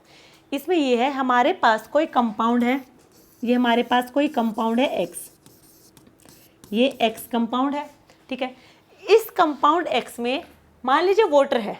ठीक है, एक तो इसे मान लीजिए वाटर है, दूसरा हमने कोई सोलवेंट डाला, दूसरा हमने कोई सोलवेंट डालेंगे हम बाहर से, और वो क्या हो, इमिसिबल हो, यानी कि जब उन्हें हम डिजोल्व करेंगे तो वो इमिसिबल हो, यानी कि अलग अलग लेयर बना ले, अलग अलग अपनी लेयर बना ले। जब वो अलग अलग लेयर बना लेंगे तो सेपरेट हो गए, और उन्हें हम क्या कर देंगे, आसानी से सेपरेट कर देंगे। तो देखो सबसे पहले हमारे पास एक कंपाउंड है, उसमें वाटर सोलवेंट है पहले से ही। दूसरा हमने सोलवेंट डाला ईथर, बाहर से एक सोलवेंट डाला हमने ईथर, वाटर भी एक सोलवेंट होता है, वाटर पहले से ही उस कंपाउंड में। दूसरा हमने ईथर डाला, पहले उसे हम सेक करेंगे, अच्छे से सेक करेंगे, डिजोल्व कर लिया हमने। वो क्या हुआ, वो डिजोल्व नहीं हुए, डिजोल्व हुए अलग अलग से लेयर बना ली। अब उसने अलग अलग लेयर बना ली तो हम क्या करेंगे, इसे सेपरेट करेंगे। ये लेयर बना ली, इमिसिबल है तो अलग अलग लेयर बना लेंगे। यहाँ पे हमारे पास है, मान लीजिए एक हमारे पास है वाटर की और एक है ईथर की। ठीक है, हमने कहा था जो ये पार्टीशन कोफिशिएंट है जिसे हमने के डी से रिप्रेजेंट किया था, ये किसके इक्वल होगा, concentration of A upon concentration of B. A कोई सोलवेंट है, बी भी कोई सोलवेंट है। ठीक है, और ये डिपेंड करेगा हमारा जिसकी कंसंट्रेशन ज़्यादा होगी उस पे। अब यहाँ पे हम बात करें के डी की, यदि इस कंपाउंड की, तो यहाँ पे concentration of ether upon concentration of water. तो यहाँ पे किसकी कंसंट्रेशन ज़्यादा हुई? ईथर की कंसंट्रेशन ज़्यादा हुई। यहाँ पे ईथर की कंसंट्रेशन ज़्यादा होगी तो केडी मेनली डिपेंड करेगा ईथर की कंसंट्रेशन पे। तो हम कहेंगे यहाँ पे केडी डिपेंड्स अपॉन ईथर। ठीक है, सिमिलर हम कोई और कंपाउंड ले ले। मान लीजिए ये हमारे पास एक कंपाउंड है एक्स, यहाँ पे हमारे पास पहले से ही वाटर सॉल्वेंट है। दूसरा हमने ले लिया टर्सरी ब्यूटाइल, ठीक है, टर्सरी ब्यूटाइल हमने tertiary butyl phosphate, tertiary butyl phosphate. ठीक है, कोई कंपाउंड है, कंपाउंड में मान लीजिए जैसे कि हमारे पास है लैंथेनम नाइट्रेट का हमने कोई कंपाउंड ले लिया। इस कंपाउंड में वाटर भी है, साथ में टर्सरी ब्यूटाइल फॉस्फेट हमने एक अलग से और सॉल्वेंट ऐड कर दिया। तो अब यहाँ पे पार्टीशन कोफिशिएंट क्या होगा? Concentration of tertiary butyl phosphate और कंसंट्रेशन ऑफ वाटर केडी होगा, वो इस पे डिपेंड करेगा। या फिर हम कहें KD more soluble in tertiary butyl phosphate. ठीक है,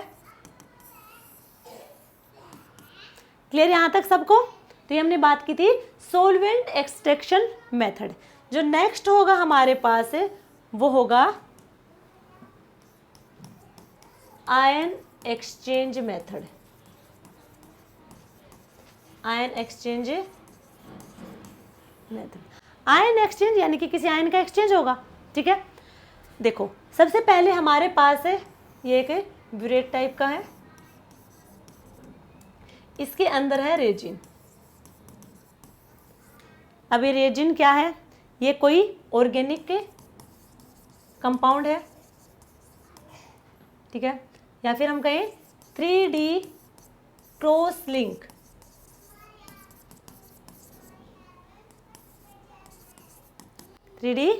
क्रॉस लिंक होगा।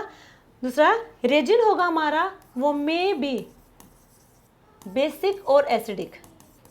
वो बेसिक भी हो सकता है, ये एसिडिक भी हो सकता है। ऑर्गेनिक कंपाउंड होगा, इजीली सोल्यूबल होगा।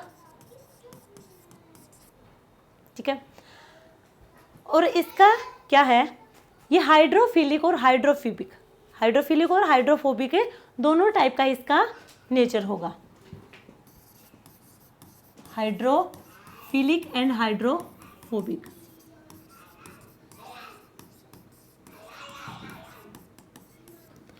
देखो 3D क्रॉस लिंक है, इसका मतलब क्या है? इसमें कोई बीच में एक पूरा नेटवर्क है, उसके बीच में कैविटी मिलेगी। ये पूरा 3D नेटवर्क है, उसके बीच में कैविटी होगी जिसमें हम आयन को फिट कर सकते हैं। जो वो एम्प्टी कैविटी होगी, स्पेस होगा, उसमें हम किसी आयन को फिट कर सकते हैं। तो ये है रेजिन। अब हम बात करें एक रेडियाई के बारे में बात करें पहले। अभी हमने बताया था 2 टाइप की रेडियाई। एक तो होता है हमारे पास अनहाइड्रस और दूसरा होगी हाइड्रेटेड रेडियाई। अनहाइड्रस रेडियाई और हाइड्रेटेड रेडियाई। अनहाइड्रस क्या होगा कि वहां पे अभी कोई वाटर मॉलिक्यूल नहीं लगा हुआ। मान लीजिए ये है लैंथेनम से लुटेटियम तक। ठीक है, तो ये हमारा है इसका, ये जो रेडियस होगी ये होगी हमारी अनहाइड्रस रेडियस, ये होगी अनहाइड्रस रेडियाई। क्लियर यहां तक सबको? यह मान लीजिए +3। तो यहाँ पे क्या होगा? लेफ्ट टू राइट गए, साइज क्या हुआ? डिक्रीज हुआ। साइज डिक्रीज होगा तो अनहाइड्रस रेडियाई भी क्या हुई? डिक्रीज हुई। अनहाइड्रस रेडियाई भी क्या हुई? डिक्रीज हुई। अब हम बात करेंगे हाइड्रेटेड रेडियाई। हाइड्रेटेड रेडियाई में क्या होगा? वाटर है,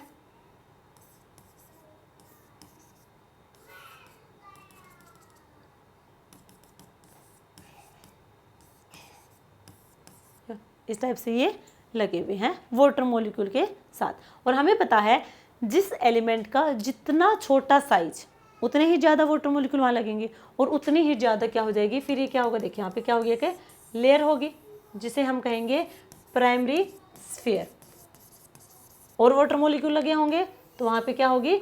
अब देखो जो सेकंड लेयर है वो ज़रूरी नहीं है कि सेकेंडरी लेयर होगी, वो भी प्राइमरी लेयर हो सकती है यदि वो स्ट्रॉन्ग लेयर है। तो यदि ये हमारी स्ट्रॉन्ग लेयर है तो ये भी क्या होगी, ये प्राइमरी स्फीयर होगा, ये भी क्लियर। अगर ये स्ट्रॉन्ग लेयर नहीं है तो ये सेकेंडरी स्फीयर हो जाएगा। तो ये हमारी क्या होगी, प्राइमरी स्फीयर। अब यहाँ देखो, यहाँ से यहाँ तक की तो हमने रेडियस बताई अनहाइड्रस रेडियाई, और यहाँ से यहाँ तक की जो रेडियाई होगी वो होगी हाइड्रेटेड रेडियाई, और ये होगी अनहाइड्रस रेडियाई। तो अनहाइड्रस रेडियाई तो क्या होगी, जैसे जैसे हम लेफ्ट टू राइट जाएंगे साइज डिक्रीज होगा, साइज डिक्रीज होगा तो अनहाइड्रस रेडियाई भी डिक्रीज होगी।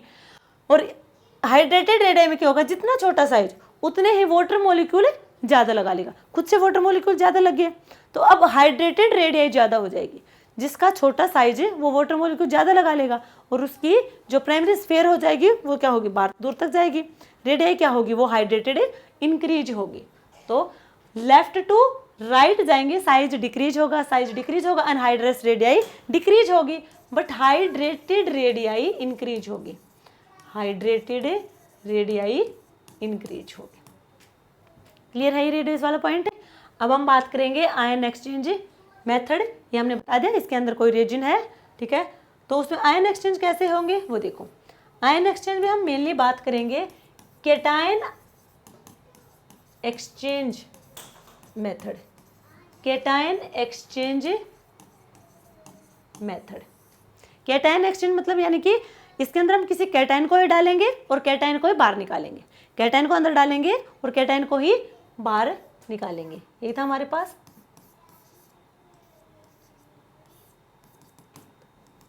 यह मान लीजिए ये है लैंथेनम से लुटेटियम तक, ठीक है। अब यहाँ पे क्या है, इसके अंदर रेजिन है, सबको पता है, अभी बताया हमने रेजिन है। रेजिन एसिडिक भी हो सकता है, बेसिक भी हो सकता है। हम बात कर रहे हैं कैटायन की, कैटायन में क्या होगा, एसिडिक, दोनों हो सकते हैं, बट कैटायन में होगा एसिडिक और एनायन में होगा बेसिक। कैटायन में एसिडिक है तो यही होगा, इस फॉर्म में होगा, ठीक है। यहाँ पे क्या होगा, नेगेटिव, यहाँ पे हुआ पॉजिटिव। इसको हमने, यहाँ पे है रेजिन, ये है इसके अंदर पहले से ही है, रेजिन है, रेजिन के अंदर ये है। अब मैं यहाँ पे डाल रहे हैं किसी कंपाउंड को, ठीक है। अब कंपाउंड को हमने डाला, यहाँ पे लैंथेनम, लैंथेनम से हम लुटेटियम को सारे को डालते जाएंगे, ठीक है। इसके अंदर हम डालते गए। अब ये तो है नहीं कि सारे के सारे एक साथ ही बाहर आ जाएंगे, ऐसा तो होगा नहीं। पहले क्या होगा, जो इसके साथ है पहले डिजोल होगा वो तो आएगा नहीं, जो डिजोल नहीं होगा वो पहले बाहर आ जाएगा। तो ये देखो यहाँ पे है लैंथेनम को मान लिया हमने, पूरे लैंथेनोइड एलिमेंट्स में कोई भी एलिमेंट हो सकता है, +3 है, इसकी हम ये रिएक्ट करेगा जाके रेजिन के साथ, यही करेगा, रेजिन के साथ रिएक्ट करेगा। अब यहाँ पे +3 है तो इसे 3 चाहिए होंगे, तो ये हमने कर दिया। हमें मिलेगा यहाँ पे लैंथेन, रेजिन मिलेगा यहाँ से, साथ में 3H+ यहाँ से बाहर जाएंगे, 3H+ यहाँ से बाहर जाएंगे। डाला हमने क्या, डाले भी हमने कैटायन थे, निकला बाहर क्या, कैटायन निकले हैं, 3H+ यहाँ से बाहर जाएगा। अब देखो यहाँ पे कि जो कंपाउंड है यहाँ पे, या फिर जो एलिमेंट है रेजिन से पहले जुड़ेगा वो निकलेगा बाद में, जो रेजिन से पहले जुड़ेगा वो निकलेगा बाद में। अब हमारे पास है लैंथेनम से लुटेटियम तक, ये है, ठीक है। अब यहाँ पे क्या होगा, लेफ्ट टू राइट गए, साइज डिक्रीज होगा, सबको पता है लैंथेनोइड कॉन्ट्रैक्शन की वजह से साइज डिक्रीज हो रहा है। हमें बात करनी है कि इनमें सबसे पहले जुड़ेगा किसके साथ है और सबसे पहले निकलेगा कौन। देखो इसका साइज क्या होगा, स्मॉल साइज होगा, स्मॉल साइज होगा, यहाँ पे इसका स्मॉल साइज होगा, हाईली हाइड्रेटेड होगा, हाईली हाइड्रेटेड होगा, तो ये रेजिन के साथ है टाइटली बाउंड नहीं होगा, ठीक है।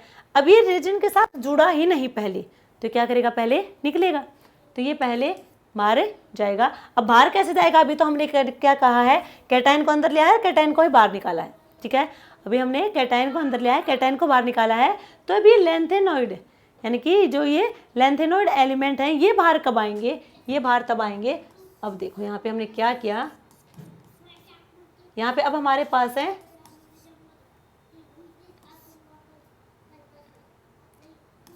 रेजिनिन के साथ,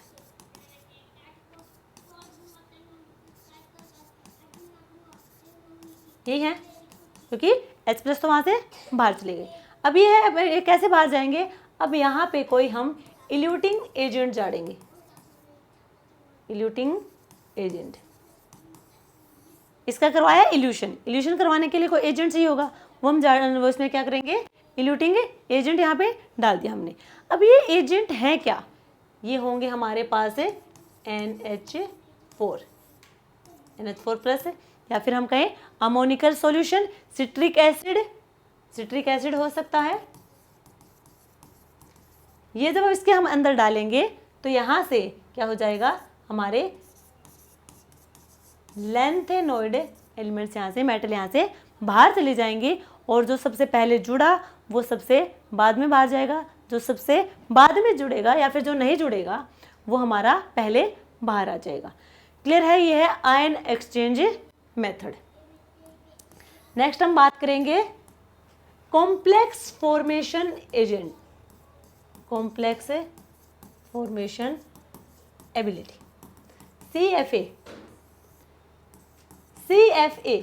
देखो डी ब्लॉक है, डी ब्लॉक एलिमेंट में कॉम्प्लेक्स फॉर्मेशन एबिलिटी ज़्यादा होगी, ठीक है, बट F ब्लॉक में कम होगी, होगी ज़रूर बट कम होगी। कम होगी, कम क्यों होगी, देखो जो हमारा डी ब्लॉक है कुछ इस टाइप से होगा डी ब्लॉक, और यहाँ पे लीजेंड के साथ, यहाँ पे कोई लीजेंड है, यहाँ पे मेटल है, ठीक। अब ये क्या करेगा, यहाँ पे पहले लीजेंड अपने इलेक्ट्रॉन देगा यहाँ पे और सिग्मा बॉन्ड की फॉर्मेशन देगा। अब यहाँ पे मेटल के पास भी इलेक्ट्रॉन है, मेटल अपने इलेक्ट्रॉन इसके वैकेंट पाई ऑर्बिटल में डाल देगा, इसके वैकेंट ऑर्बिटल में डालेगा तो यहाँ पे पाई बॉन्ड की फॉर्मेशन होगी, ठीक है। और ये जो ऑर्बिटल होंगे, जो ये लोब हैं डी ब्लॉक की, जो डी ऑर्बिटल की जो लोब हैं ये बाहर के साइड प्रेजेंट हैं, तो इजीली से इंटरेक्शन कर लेगा लीजेंड के साथ। जो डी ब्लॉक वाली या फिर जो कहें हम डी ब्लॉक मेटल्स हैं उनके लोब है वो बाहर हैं।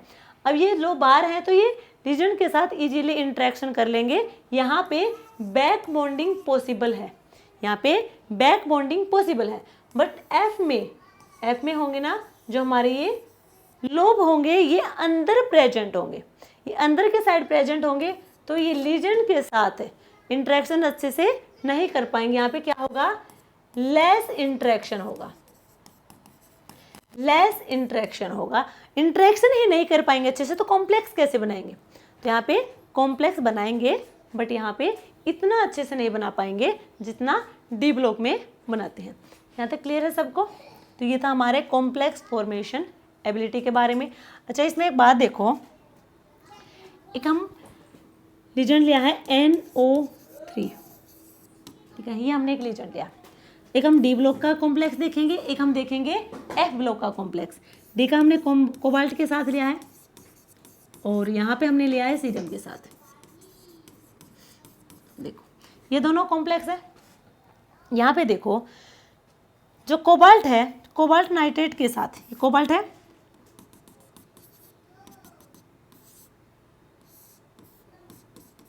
नाइट्रेट के साथ क्या करेगा, कॉम्प्लेक्स फॉर्मेशन दिखाएगा, ठीक है। और इधर ये सीरियम भी यही दिखाएगा।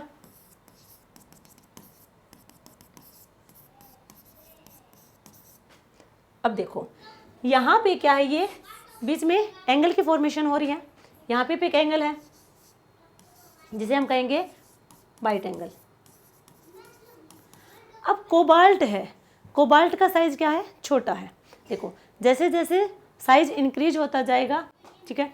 अब इसका साइज छोटा है तो इसके साथ बाइंड करेगा तो एंगल भी तो छोटा होगा, जो वाइट एंगल होगा वो क्या होगा, स्मॉल साइज का होगा। अब ये स्मॉल साइज का है, इनके पास क्या है, इलेक्ट्रॉन है, तो ये क्या करेंगे, रिपेल करेंगे। रिपेल करेंगे तो ये क्या करेंगे, यहाँ से बाइडेंटेट की तरह बिहेव ना करके मोनोडेंटेट की तरह बिहेव शो करेगा, क्योंकि रिपल्शन हो जाएगा बाइडेंटेट की तरह। बाइडेंटेट तो है ही, अब जैसे हमने जोड़ रखा है ये बाइडेंटेट की फॉर्म है। अब यहाँ पे जो एंगल होगा वो स्मॉल एंगल बनेगा। स्मॉल एंगल बनने की वजह से इनमें जो इलेक्ट्रॉन है वो क्या करेंगे, रिपेल करेंगे। रिपेल करेंगे, एक दूसरे के पास रहना ही पसंद नहीं करेंगे, तो बाइडेंटेट की तरह ना करके मोनोडेंटेट की तरह बिहेव शो करेंगे डी ब्लॉक के साथ। बट यहाँ पे देखो इसका साइज है बड़ा, साइज बड़ा होने की वजह से यहाँ पे क्या होगा, जो एंगल होगा वो क्या होगा, लार्ज एंगल होगा। वो बाइट एंगल वो कैसा होगा, लार्ज एंगल होगा। लार्ज एंगल होने की वजह से इनकी डिस्टेंस भी क्या होगी, थोड़ी दूर होगी। डिस्टेंस ज़्यादा होने की वजह से इनमें रिपल्शन भी उतना नहीं होगा। रिपल्शन नहीं होगा तो ये बिहेव करेगा बाइडेंटेट की तरह, यानी कि सेम लीजन डी ब्लॉक में तो मोनोडेंटेट की तरह बिहेव शो करेगा और एफ में बाई की तरह। अब यहाँ पे मोनोडेंटेट की तरह बिहेव शो करा इसके स्मॉल साइज की वजह, और इसके लार्ज साइज की वजह से नाइट्रेट ने क्या, बाइडेंटेट की तरह। अब यहाँ पे हमसे पूछे, इसके पास है कोऑर्डिनेशन नंबर है 6 कोऑर्डिनेशन होगा। अब यहाँ पे हमसे पूछे कोई, देखो अच्छा इसके क्या हो गए 6 मान लीजिए, ये भी हमने लिया है 6, तो ये मोनोडेंटेट की तरह बिहेव शो करेगा, तो इसका कोऑर्डिनेशन नंबर कितना होगा 6। और यहाँ पे कोऑर्डिनेशन नंबर होगा, ये बाइडेंटेट की तरह बिहेव शो करेगा 6, यहाँ तो कितना होगा 12, और 12 कोऑर्डिनेशन नंबर होगा, तो इसकी जो ज्योमेट्री होगी वो होगी आइकोसाहेड्रल, जो कि डिस्टोर्टेड होगी, डिस्टोर्टेड। ठीक है, ये थी हमारी आज की क्लास। अब हम बात करेंगे कलर एंड इलेक्ट्रॉनिक स्पेक्ट्रा। देखो कलर की हम बात करें, सबसे पहले हम बात करें डी ब्लॉक की, और इधर है एफ ब्लॉक। डी ब्लॉक में हमें ब्रॉड पीक देखने को मिलेगी, डी ब्लॉक में ब्रॉड पीक देखने को मिलेगी। एफ ब्लॉक में हमें मिलेगी शार्प पीक, या फिर कहें नैरो पीक, ये देखने को मिलेगी। अब जो डी ब्लॉक में होंगी, जो मेटल्स हैं, मेटल लीजेंड के साथ इंटरेक्शन अच्छे से करेंगे, तो लीजेंड की वजह से यहाँ पे कलर चेंज शो करेगा।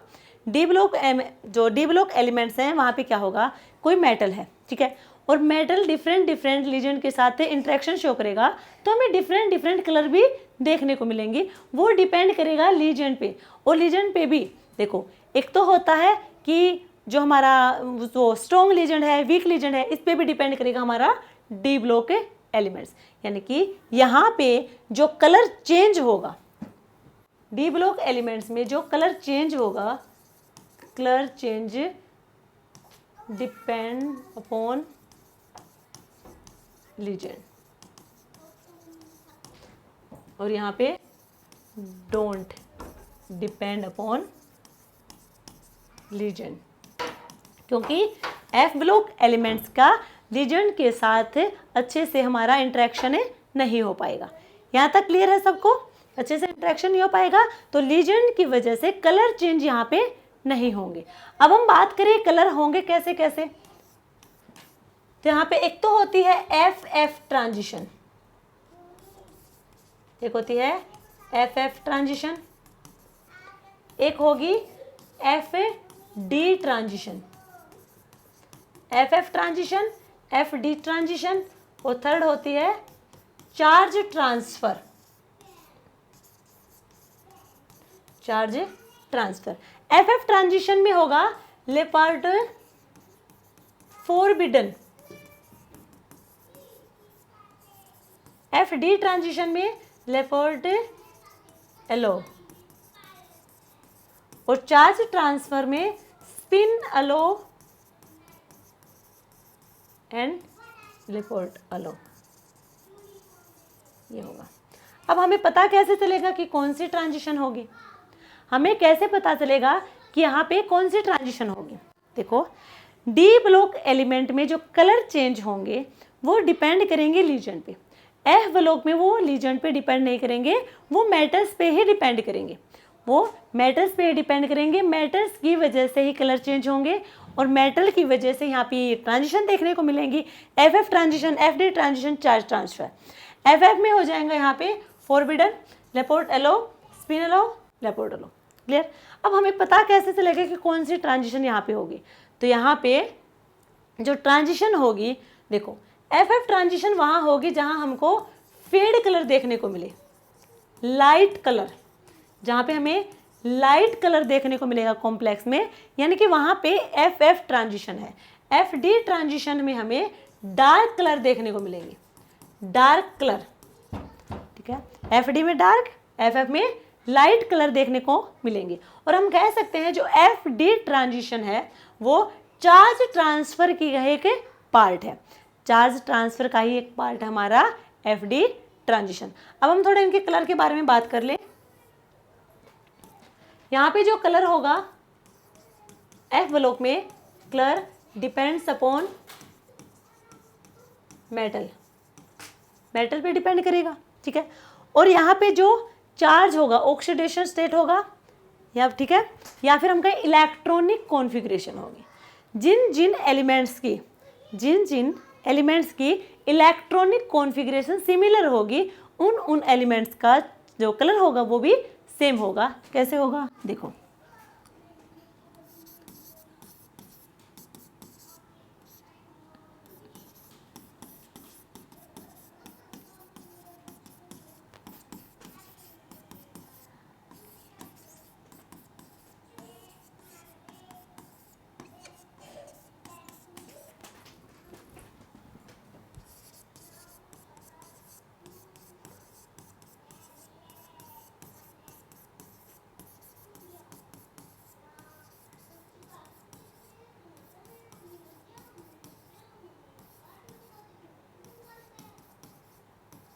ये हमारे पास, ठीक है।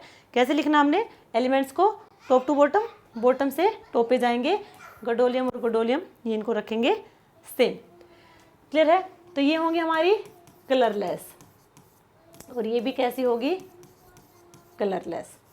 लास्ट वाली भी होगी हमारी कलरलेस। जो इधर हमारी सेम हमारी यहाँ पे होंगी कलरलेस। ये इलेक्ट्रॉनिक कॉन्फ़िगरेशन पे डिपेंड करेंगी, जिनका इलेक्ट्रॉनिक कॉन्फ़िगरेशन सिमिलर होगा उनका कलर भी सेम होगा। अब यहाँ पे होगा green, pink,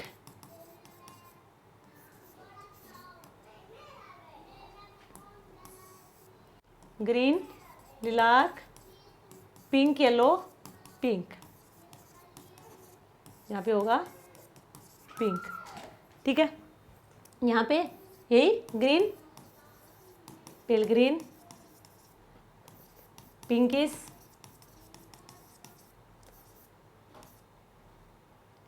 yellowish pink, yellow और पिंक, ये वाले यहाँ पे कलर होंगे, ठीक है। ये होंगे जो हमारे 4F सीरीज हैं उनके कलर। और एक कलर जो है सिमिलर क्यों है, इनके इलेक्ट्रॉनिक कॉन्फ़िगरेशन पे ये डिपेंड करेंगे। जब आप इनकी इलेक्ट्रॉनिक कॉन्फ़िगरेशन देखेंगे वहाँ से आपको पता चल जाएगा कि इनके कलर सेम क्यों हैं। तो ये हमने बात किया है कलर्स के बारे में। अब हम बात करेंगे मैग्नेटिक मोमेंट के बारे में। सबसे इंपॉर्टेंट टॉपिक है मैग्नेटिक मोमेंट। मैग्नेटिक मोमेंट यानी कि हम बात करेंगे यहाँ पे मैग्नेटिज्म के बारे में। मैग्नेटिज्म किससे होगी, ये अरेंज होगी due to motion of a electron, due to motion of a electron. अब मोशन 2 टाइप के होंगे, एक तो होगा स्पिन मोशन, सेकंड होगा ऑर्बिटल मोशन। स्पिन मोशन में जो मैग्नेटिक मोमेंट होगी वो होगी स्पिन मैग्नेटिक मोमेंट, और जो ऑर्बिटल मोशन होगा वहां पे ऑर्बिटल मैग्नेटिक मोमेंट, ठीक है। स्पिन मैग्नेटिक मोमेंट को हम रिप्रेजेंट करेंगे, मैग्नेटिक मोमेंट को म्यू से रिप्रेजेंट करेंगे, तो इसे करेंगे म्यू एस से और इसे हम करेंगे म्यू जी से। ठीक है, अब एक बात देखो, जब हम डी ब्लॉक की बात करते हैं, डी ब्लॉक एलिमेंट्स की, वहाँ पे जब हम मैग्नेटिक मोमेंट कैलकुलेट करते हैं तो हमारे पास एक फॉर्मूला होता है mu net is equal to n into n plus two under root Bohr magneto, यही होता है डी ब्लॉक के लिए। तो यहाँ पे जो एक्चुअल में म्यू नेट होता है वो होता है mu S plus mu G. ठीक है, या फिर हम कहें जी ना करके तो म्यू एल ऑर्बिटल एल। ठीक है, इसको हमने एल से रिप्रेजेंट कर दिया। यहाँ पे जो हमारा डी ब्लॉक के लिए हम सिर्फ और सिर्फ स्पिन ओनली मैग्नेटिक निकालते हैं, स्पिन ओनली मोमेंट निकालते हैं, ऑर्बिटल वाला हम नहीं निकालते। क्यों नहीं निकालते? क्योंकि डी ब्लॉक एलिमेंट्स के, डी ब्लॉक के जो लोब्स होते हैं वो होते हैं बार, जो हो जाते हैं यहाँ पे, जिनको रेस्ट्रिक्ट कर देते हैं इंट्रैक्शन की वजह से, जो क्वेंच हो जाते हैं, जो mu L is equal to 0 हो जाता है डी में। म्यू एल 0 हो जाएगा तो हम सिर्फ म्यू एस कैलकुलेट करेंगे, तो यहाँ पे म्यू एस म्यू नेट के इक्वल होता है डी ब्लॉक में। बट एफ ब्लॉक एलिमेंट में ऐसा नहीं होता, क्योंकि जो उनके लोब होते हैं वो होते हैं अंदर के साइड, अब उनका इंटरेक्शन हो नहीं पाता, उनका इंटरेक्शन नहीं हो पाएगा तो वहाँ पे रेस्ट्रिक्शन भी नहीं होगा। ठीक है, इंटरेक्शन के लिए वहाँ पे रेस्ट्रिक्शन भी नहीं होगा, तो इसीलिए वहाँ पे दोनों ही मैग्नेटिक मोमेंट हमें कैलकुलेट करने हैं, स्पिन वाला भी ऑर्बिटल वाला भी। यानी कि एफ के लिए, एफ ब्लॉक के लिए यहाँ पे म्यू नेट होगा mu S plus mu L. हमें दोनों ही मैग्नेटिक मोमेंट कैलकुलेट करने हैं यहाँ पे। क्लियर यहाँ तक? अब हमें बात करनी है कि तो यहाँ पे फिर होगा क्या, फॉर्मूला क्या होगा, क्योंकि डी के लिए तो हमने ये यूज किया था और इससे हमारा करेक्ट आंसर आ रहा था। यदि हम यहाँ पे ये वाला फॉर्मूला लगा देंगे एफ के लिए तो ये सिर्फ और सिर्फ स्पिन के लिए होगा, ऑर्बिटल के लिए नहीं होगा। तो यहाँ पे म्यू नेट होगा हमारा जी इंटू जे प्लस 1, ये होगा हमारा एफ ऑर्बिटल के लिए। अब हम बात करें जी होगा 3/2 into s plus 1 minus l into l plus 1 2j into j plus 1, ये होती है जी की वैल्यू। और इस वैल्यू को हम यहाँ रखेंगे तो हमें मिल जाएगा mu net, net magnetic moment हमें यहाँ से मिल जाएगा। क्लियर है सभी को यहाँ तक? अब देखते हैं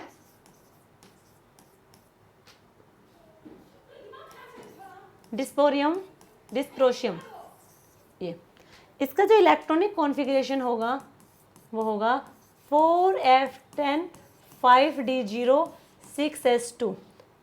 तो अब इसका ये तो होगा, ये +3 का कितना होगा फिर 4f9, यही होगा। इलेक्ट्रॉन फिल करेंगे 1 2 3 4 5 6 7, 1 2 3 4 5 6 7 8 9 इलेक्ट्रॉन फिल कर दिए। हमें चाहिए क्या, म्यू नेट हमें निकालना है जी इंटू जे प्लस 1। जी की वैल्यू होगी 1.5 इंटू एस प्लस 1, यहाँ पे plus minus l into l plus 1, और यहाँ पे आएगा 2j into j plus 1।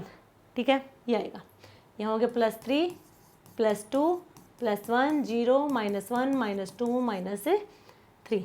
L calculate करेंगे, +3 में कितने इलेक्ट्रॉन, 2, +3 और +3 +2 +2 +1 0 -1 -2 -3, -3 से -3 -2 से +2 और -1 से +1, कितने रहे 2 और 3, यानी कि एल आया 5। एस की बात करें तो यहाँ पे देखो, यहाँ से एस कितने होंगे, एक ऑर्बिटल में 2 इलेक्ट्रॉन, एक +हाफ एक -हाफ, यानी कि 0। तो यहाँ तो 0 होंगे दोनों में, यहाँ कितने हैं 5 तो है, बट कितना होगा एक का 1/2 होता है, तो ये होगा 5/2। जे होगा L प्लस S से L माइनस S तक, तो यहाँ होगा 5 + 5/2, यहाँ से लेके 5 - 5/2 तक, यहाँ कितना होगा 2, 10 + 2 सॉरी 10 + 5 15, 15/2, यहाँ होगा 5/2। अब ये 5/2 होगा या फिर 15/2 होगा, ये इंपॉर्टेंट। हमें किसको लेना है? देखो जे दो वैल्यू है, एक तो L + S की है, एक है L - S की। यदि मोर देन हाफ फील्ड है तो होगा ये वाला, यदि लेस देन हाफ फील्ड है तो हमें लेने हैं ये वाली जे की वैल्यू। तो ये क्या है? More than half field. More than half field है तो हम लेंगे ये वाली वैल्यू। तो इसको हम रखेंगे 1.5 प्लस S की वैल्यू कितनी है? 5/2 इंटू 5/2 + 1 माइनस L कितना है? 5 इंटू 5 + 1 अपॉन 2, J की वैल्यू है 15/2 इंटू 15/2 + 1। ओवरऑल इसकी वैल्यू आएगी 10.6 जो हमने कैलकुलेट की है। ये जो 10.6 बोर मैग्नेटम आएगा, बोर मैग्नेटोन, ये है कैलकुलेटेड वैल्यू। एक्सपेरिमेंटल वैल्यू होगी 10.5 बोर मैग्नेटोन, यानी कि ऑलमोस्ट इक्वल है, ऑलमोस्ट सिमिलर है वैल्यू। तो यानी कि जो हमने फॉर्मूला लगाया है तो एक्सपेरिमेंटल से भी यही वैल्यू आएगी और कैलकुलेट करेंगे तो भी हमें यही वैल्यू मिलेंगी। अब हम बात करेंगे नेक्स्ट के बारे में। एक एग्जांपल और लेते हैं। एक तो है यूरोपियम और एक है स्मेरियम। ये दो एलिमेंट हैं जिनका ये जो मैग्नेटिक बिहेवियर होगा, मैग्नेटिक बिहेवियर ये डिफरेंट आएगा। यहाँ जो हम कैलकुलेट करेंगे वो और एक्सपेरिमेंटल वैल्यू होंगी वो बहुत ज़्यादा डिफरेंट होंगी। तो यानी कि इनका नॉर्मल बिहेवियर शो ना करके ये अब नॉर्मल बिहेवियर शो करेंगे, दोनों ही अब नॉर्मल बिहेवियर शो करेंगे।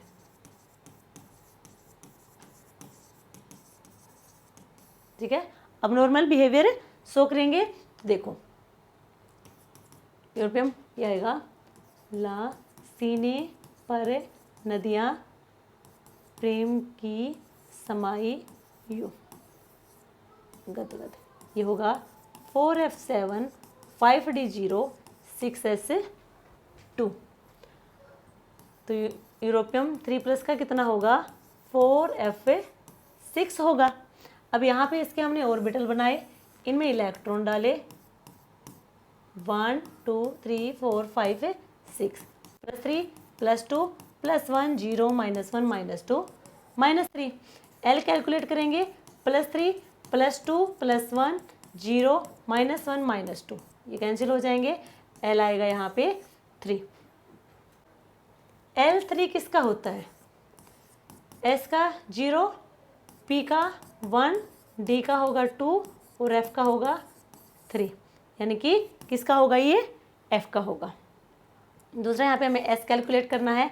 S कितना होगा? 1 2 3 4 5 6 6/2 यानी कि 3।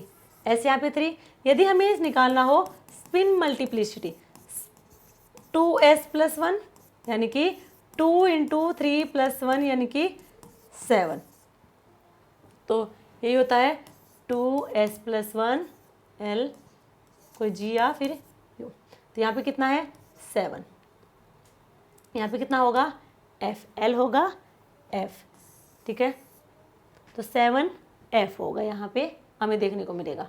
अब यहाँ पे ये अब नॉर्मल बिहेव शो करेगा। इसका क्या है? एक तो हम मान ले रूम टेम्परेचर पे और दूसरा हम मान ले 2 केल्विन पे। 2 केल्विन पे जो हमारी मैग्नेटिन आएगा, न्यू नेट मैग्नेटिक मोमेंट, वो होगा 0 और यहाँ पे होगा ज़्यादा। कितना होगा ज़्यादा? यहाँ पे मेनली आएगा हमारा 3.5 से 3.6 के बीच में, ठीक है। रूम टेम्परेचर पे आएगा हमारा 3.5 से 3.6 तक और 2 केल्विन पे आएगा हमारा 0। क्लियर यहाँ तक सबको? यानी कि यहाँ पे ये बिल्कुल भी सिमिलर नहीं आएगा। एक्सपेरिमेंटल वैल्यू और ऑब्जर्व वैल्यू हम देखेंगे तो यहाँ पे अब नॉर्मल बिहेवियर शो करेंगे, दोनों के दोनों, यूरोपियम भी और स्मेरियम भी। तो यहाँ पे एक्सपेरिमेंटल और ऑब्जर्व वैल्यू दोनों ही डिफरेंट आएंगे, याद रखना ये वाला पॉइंट यहाँ पे। तो ये तो हमने बात की हमारे लैंथेनॉइड की। अब हम बात करेंगे एक्टिनोइड की। एक्टिनोइड्स, एक्टिनोइड्स के एलिमेंट लिखेंगे हम। देखो, एक था पा यू नपू M C M B K C F E S F M M D N O और एल आर, ये होंगे हमारे एक्टिनोइड एलिमेंट्स। एक्टिनोइड एलिमेंट्स है ये भी हम, ये हमारा डी ब्लॉक का एलिमेंट है। इसको हम इसके साथ इसलिए डिस्कस कर रहे हैं क्योंकि इसकी जो प्रॉपर्टी होती है वो हमारे एफ ब्लॉक एलिमेंट के साथ मैच करती हैं, ठीक है। बाकी ये हमारा होगा डी ब्लॉक एलिमेंट। यहाँ पे जो इलेक्ट्रॉनिक कॉन्फ़िगरेशन होंगी, देखो लास्ट में जो थी लेंथेनोइड वाली, वो हमारे फिर भी याद हो जाएंगी, इनमें थोड़ी ही डिफिकल्टी है। देखो यहाँ पे ये तो होगा हमारा, ये तो डी ब्लॉक एलिमेंट है, तो 5F0 6D1 7S2, और ये क्या है, ये है 5Fa सीरीज। ये होगा हमारे पास 5Fa0 6D2 7S2, और ये भी हो सकता है, ठीक है। नेक्स्ट होगा हमारे पास 5Fa3 2 6D1 7S2,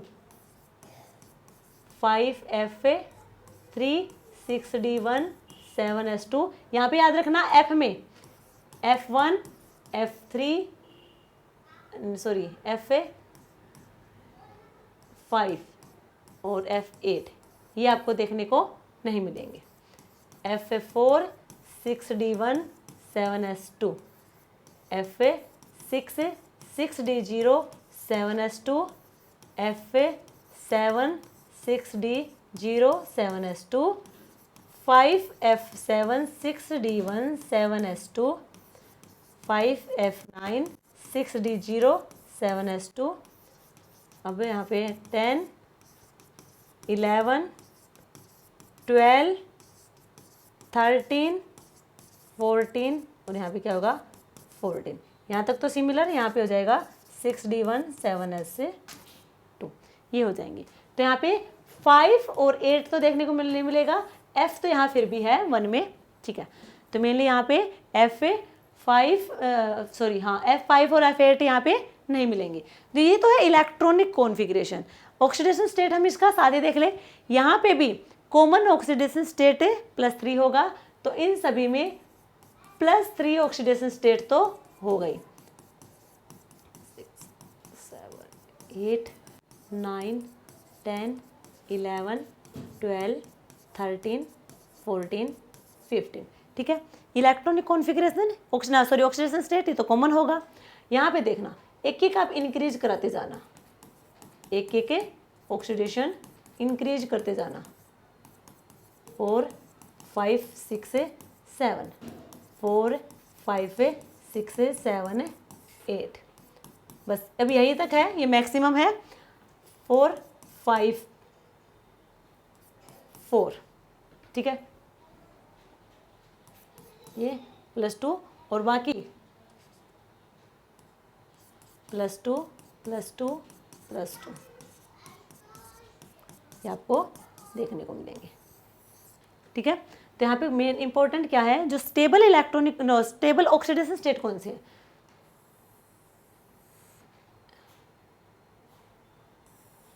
6 से और वापस से 3 तक।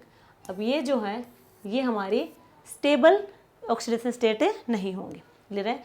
ये वाली है जो यहाँ से यहाँ तक है, ये वाली होंगी स्टेबल ऑक्सीडेशन स्टेट है, जो ये बाकी की रहेगी इधर वाली वो अनस्टेबल ऑक्सीडेशन स्टेट है, क्लियर है। ये होंगे हमारे एक्टिनोइड एलिमेंट्स की ऑक्सीडेशन स्टेट।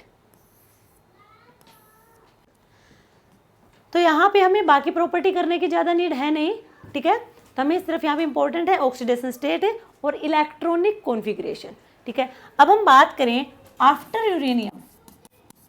आफ्टर यूरेनियम में सारी के सारी कैसे होंगे हमारी एलिमेंट्स है, man made elements, man made elements यानी कि सिंथेटिक एलिमेंट्स होंगी, सिंथेटिक एलिमेंट्स होंगे। या फिर हम कहें, देखो जो लैंथेनॉइड एलिमेंट्स थे वहाँ पे सिर्फ प्रोमीथियम एलिमेंट ऐसा था जो रेडियो एक्टिव था। एक्टिनॉइड एलिमेंट्स में सारे के सारे जो हमारे एलिमेंट होंगे वो रेडियो एक्टिव होंगे। All actinoids are radioactive.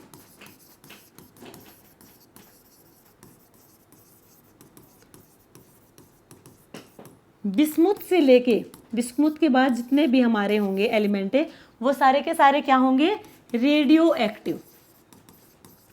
Bismuth के बाद जितने भी हमारे एलिमेंट हैं वो सारे रेडियो एक्टिव होंगे। ठीक है, अब हम बात करें कि फर्स्ट मैन मेड एलिमेंट कौन सा है। तो फर्स्ट मैन मेड एलिमेंट हमारा है, फर्स्ट मैन मेड एलिमेंट्स वो होगा टेक्नीशियम। ठीक है, तो एक तो हमारा ये होगा, मान लीजिए यहाँ पे कितने हैं हमारे पास है 92 है इसका एटॉमिक नंबर। यूरेनियम के बाद के क्या है मैन मेड, उनसे पहले कितने रह गए, यानी कि 92 है जो हमारे नेचुरल हैं। 92 क्या होंगे हमारे नेचुरल होंगे और उसके बाद वाले आर्टिफिशियल। बट 92 में से एक ये भी है टेक्नीशियम जो मैन मेड है, यानी कि 92 - 1 यानी कि 91 नेचुरल है। ठीक है, उसके अलावा जितने भी रह गए वो होंगे हमारे मैन मेड एलिमेंट्स। क्लियर यहाँ तक सबको? देखो एक हमारे पास है कंपाउंड है यूरेनोसिन। वैसे जो एफ ब्लॉक के एलिमेंट हैं वो कॉम्प्लेक्स बनाएंगे, हमें ऑर्गेनोमेटेलिक कंपाउंड देंगे। जब हम ऑर्गेनोमेटेलिक डिस्कस करेंगे वहाँ पे आपको देखने को मिलेगा कि जो एफ ब्लॉक के एलिमेंट्स हैं उनका यूज हो रहा है वहाँ पे। ठीक है, यूरेनोसिन है, यूरेनोसिन जो हमारा कॉम्प्लेक्स है उसका स्ट्रक्चर होगा कुछ इस टाइप से।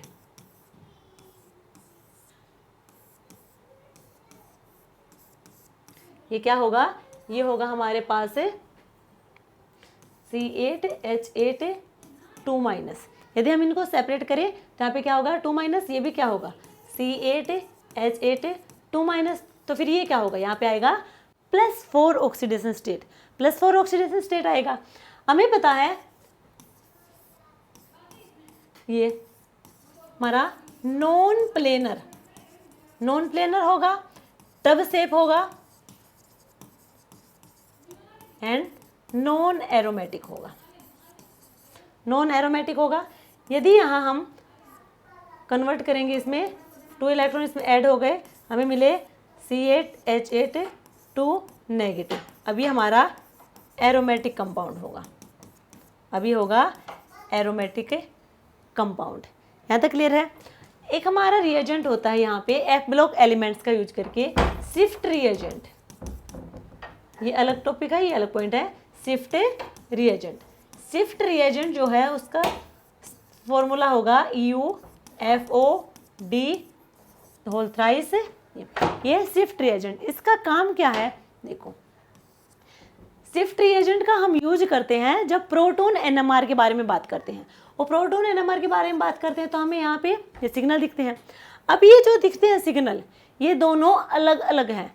देखो ये आपको पास पास दिखेंगे, बिल्कुल पास पास दिखेंगे, आपको लगेगा कि ये डबलेट है, एक ही है बट ये डबलेट है। बट ये डबलेट नहीं है, ये सिंगलेट करके 2 हैं। ठीक है, और इससे पता लगाने के लिए, क्योंकि हम दूर से देखेंगे तो हमें लगेगा कि एक ही है बट एक नहीं है, इसका हम पता लगाएंगे इस वाले रिएजेंट का यूज करके। शिफ्ट रिएजेंट का हम यूज करेंगे और हमें इसके बारे में पता चल जाएगा। यानी कि शिफ्ट रिएजेंट का हम मेनली यूज प्रोटॉन NMR के लिए करते हैं। क्लियर है यहाँ तक सबको? ठीक है, यहाँ पे हम कुछ कंपाउंड के बारे में लिखते हैं। CeNO3 6 CeACAC 4 YACAC 3 H2O। Next होगा NdH2O 9। नेक्स्ट हमारे पास है UO2 NO3 का 2 और H2O का 2। गैडोलियम क्लोराइड और 6H2O। ठीक है, ये कुछ कॉम्प्लेक्स है, कुछ कंपाउंड है जिनकी हमें स्ट्रक्चर बतानी है। तो यहाँ पे सबसे पहले कोऑर्डिनेशन नंबर 6 × 2 12, वो स्ट्रक्चर होगा आइकोसोहेड्रल या फिर कहें निडल डिस्टोर्टेड, ठीक है। ये होगा हमारे पास कोऑर्डिनेशन नंबर होगा यहाँ पे 8, कोऑर्डिनेशन नंबर 8 होगा। एक बात याद रखना, जब हम लैंथेनोइड एलिमेंट्स की बात करेंगे, लैंथेनोइड एलिमेंट्स से मिले जो कंपाउंड होंगे वहाँ पे कोऑर्डिनेशन नंबर 8 है, तो वहाँ तो होगा हमारे पास स्क्वायर एंटीप्रिज्मेटिक,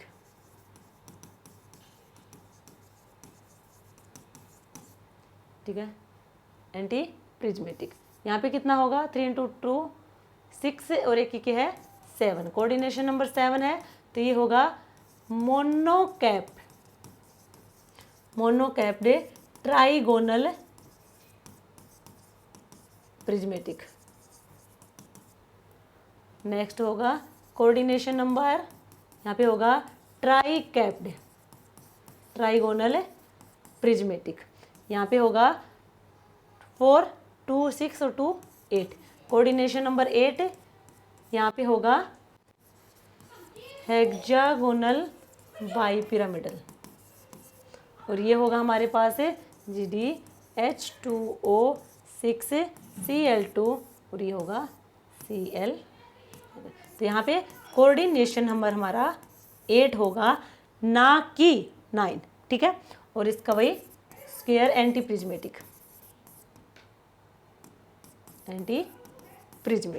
क्लियर है। इसके बाद हम बात करें कि जो हमारे एक्टिनोइड एलिमेंट्स होंगे, यानी कि यूरेनियम, या फिर हम कहें जो यूरेनियम होगा वो को प्रेसिपिटेट बनाएगा एल्केलाइन अर्थ मेटल के साथ। यूरेनियम होगा वो को प्रेसिपिटेट बनाएगा जो हमारे एल्केलाइन अर्थ मेटल है उनके साथ, क्योंकि उनकी प्रॉपर्टी उनके साथ मैच करती है। एल्केलाइन अर्थ मेटल के साथ जो हमारे एक्टिनोइड एलिमेंट होंगे या फिर कहीं यूरेनियम होंगे उनकी प्रॉपर्टी मैच करेगी, इसलिए वो को प्रेसिपिटेट बनाएगा, और को प्रेसिपिटेट को तोड़ना इम्पॉसिबल है, यानी कि बहुत ही डिफिकल्ट होगा, ठीक है। तो जो यू होगा वो को प्रेसिपिटेट बनाएगा CaF2 के साथ। क्लियर है। यदि हम बात करें LnI2, ये क्या होगा metallic lustre and good conductor of electricity, good conductor of electricity. Clear है, गुड कंडक्टर ऑफ इलेक्ट्रिसिटी। देखो जो हमारे कैटायन होंगे, जो एक्टिनोइड एलिमेंट्स होंगे वो एग्जिस्ट करेंगे, एक्टिनोइड एलिमेंट्स होंगे वो एग्जिस्ट करेंगे एक तो हमारे MO2+ एंड MO2+ में, ठीक है, वो इन कैटायन में एग्जिस्ट करेंगे। जैसे कि हम यूरेनियम ले लिया तो UO2+ और UO2+। इसकी हम एक रिएक्शन दिखाते हैं जिससे आपको पता चलेगा कि यहाँ पे ये डिसप्रोपोर्शनेशन रिएक्शन भी शो करेंगे। UO2 की हम रिएक्शन करवाएंगे प्लस की 4H+ के साथ, तो हमें यहाँ मिलेगा U+4, साथ में UO2 2++ में 2 वाटर। तो यहाँ पे ऑक्सीडेशन स्टेट होगा यहाँ पे 5th 5, ठीक है। यहाँ पे कितना है 4 और यहाँ पे होगा 6, तो 5 से 4 गया, क्या हुआ रिडक्शन, 5 से 6 गया, क्या हुआ ऑक्सीडेशन, यानी कि एक ही एलिमेंट का ऑक्सीडेशन भी हो रहा है, रिडक्शन भी हो रहा है, यानी कि डिसप्रोपोर्शिएशन रिएक्शन होगी यहाँ पे। तो ये था हमारा F ब्लॉक एलिमेंट। यदि यहाँ पे फिर भी कोई पॉइंट रह गए तो हम नेक्स्ट क्लास में QFQ करेंगे, वहाँ पे उसे क्लियर कर लेंगे। तो हमारा F ब्लॉक यहाँ पे कंप्लीट हुआ। जो हमारे यहाँ पे सबसे इम्पोर्टेंट पॉइंट है वो है मैग्नेटिक मोमेंट वाला, कलर भी यहाँ पे इम्पोर्टेंट है, तो सबसे इम्पोर्टेंट तो हमारा मैग्नेटिक मोमेंट वाला है, वहाँ से क्वेश्चन आते ही आते हैं, ठीक है। तो ये थी हमारी आज की क्लास, कैसी लगी आप कमेंट सेक्शन में ज़रूर बताना। यदि आपको कहीं कोई डाउट हो तो भी आप कमेंट सेक्शन में बता सकते हैं, नेक्स्ट क्लास में PY के साथ वो क्लियर करवा दिया जाएगा, अदरवाइज वो पीछे रह जाएगा, बाद में बार बार पीछे का रिवाइज नहीं किया जाएगा, ठीक है। तो आप आज की क्लास देखें, उसके बाद ही आप कमेंट सेक्शन में इसके लिए कोई डाउट है तो आप लिखिए, नेक्स्ट क्लास में वो आपका करवाया जाएगा। तो ये आज की क्लास थी। अगर आपको अच्छी लगे तो लाइक शेयर एंड सब्सक्राइब करना। मिलते हैं कल एक नई क्लास के साथ, तब तक के लिए थैंक यू।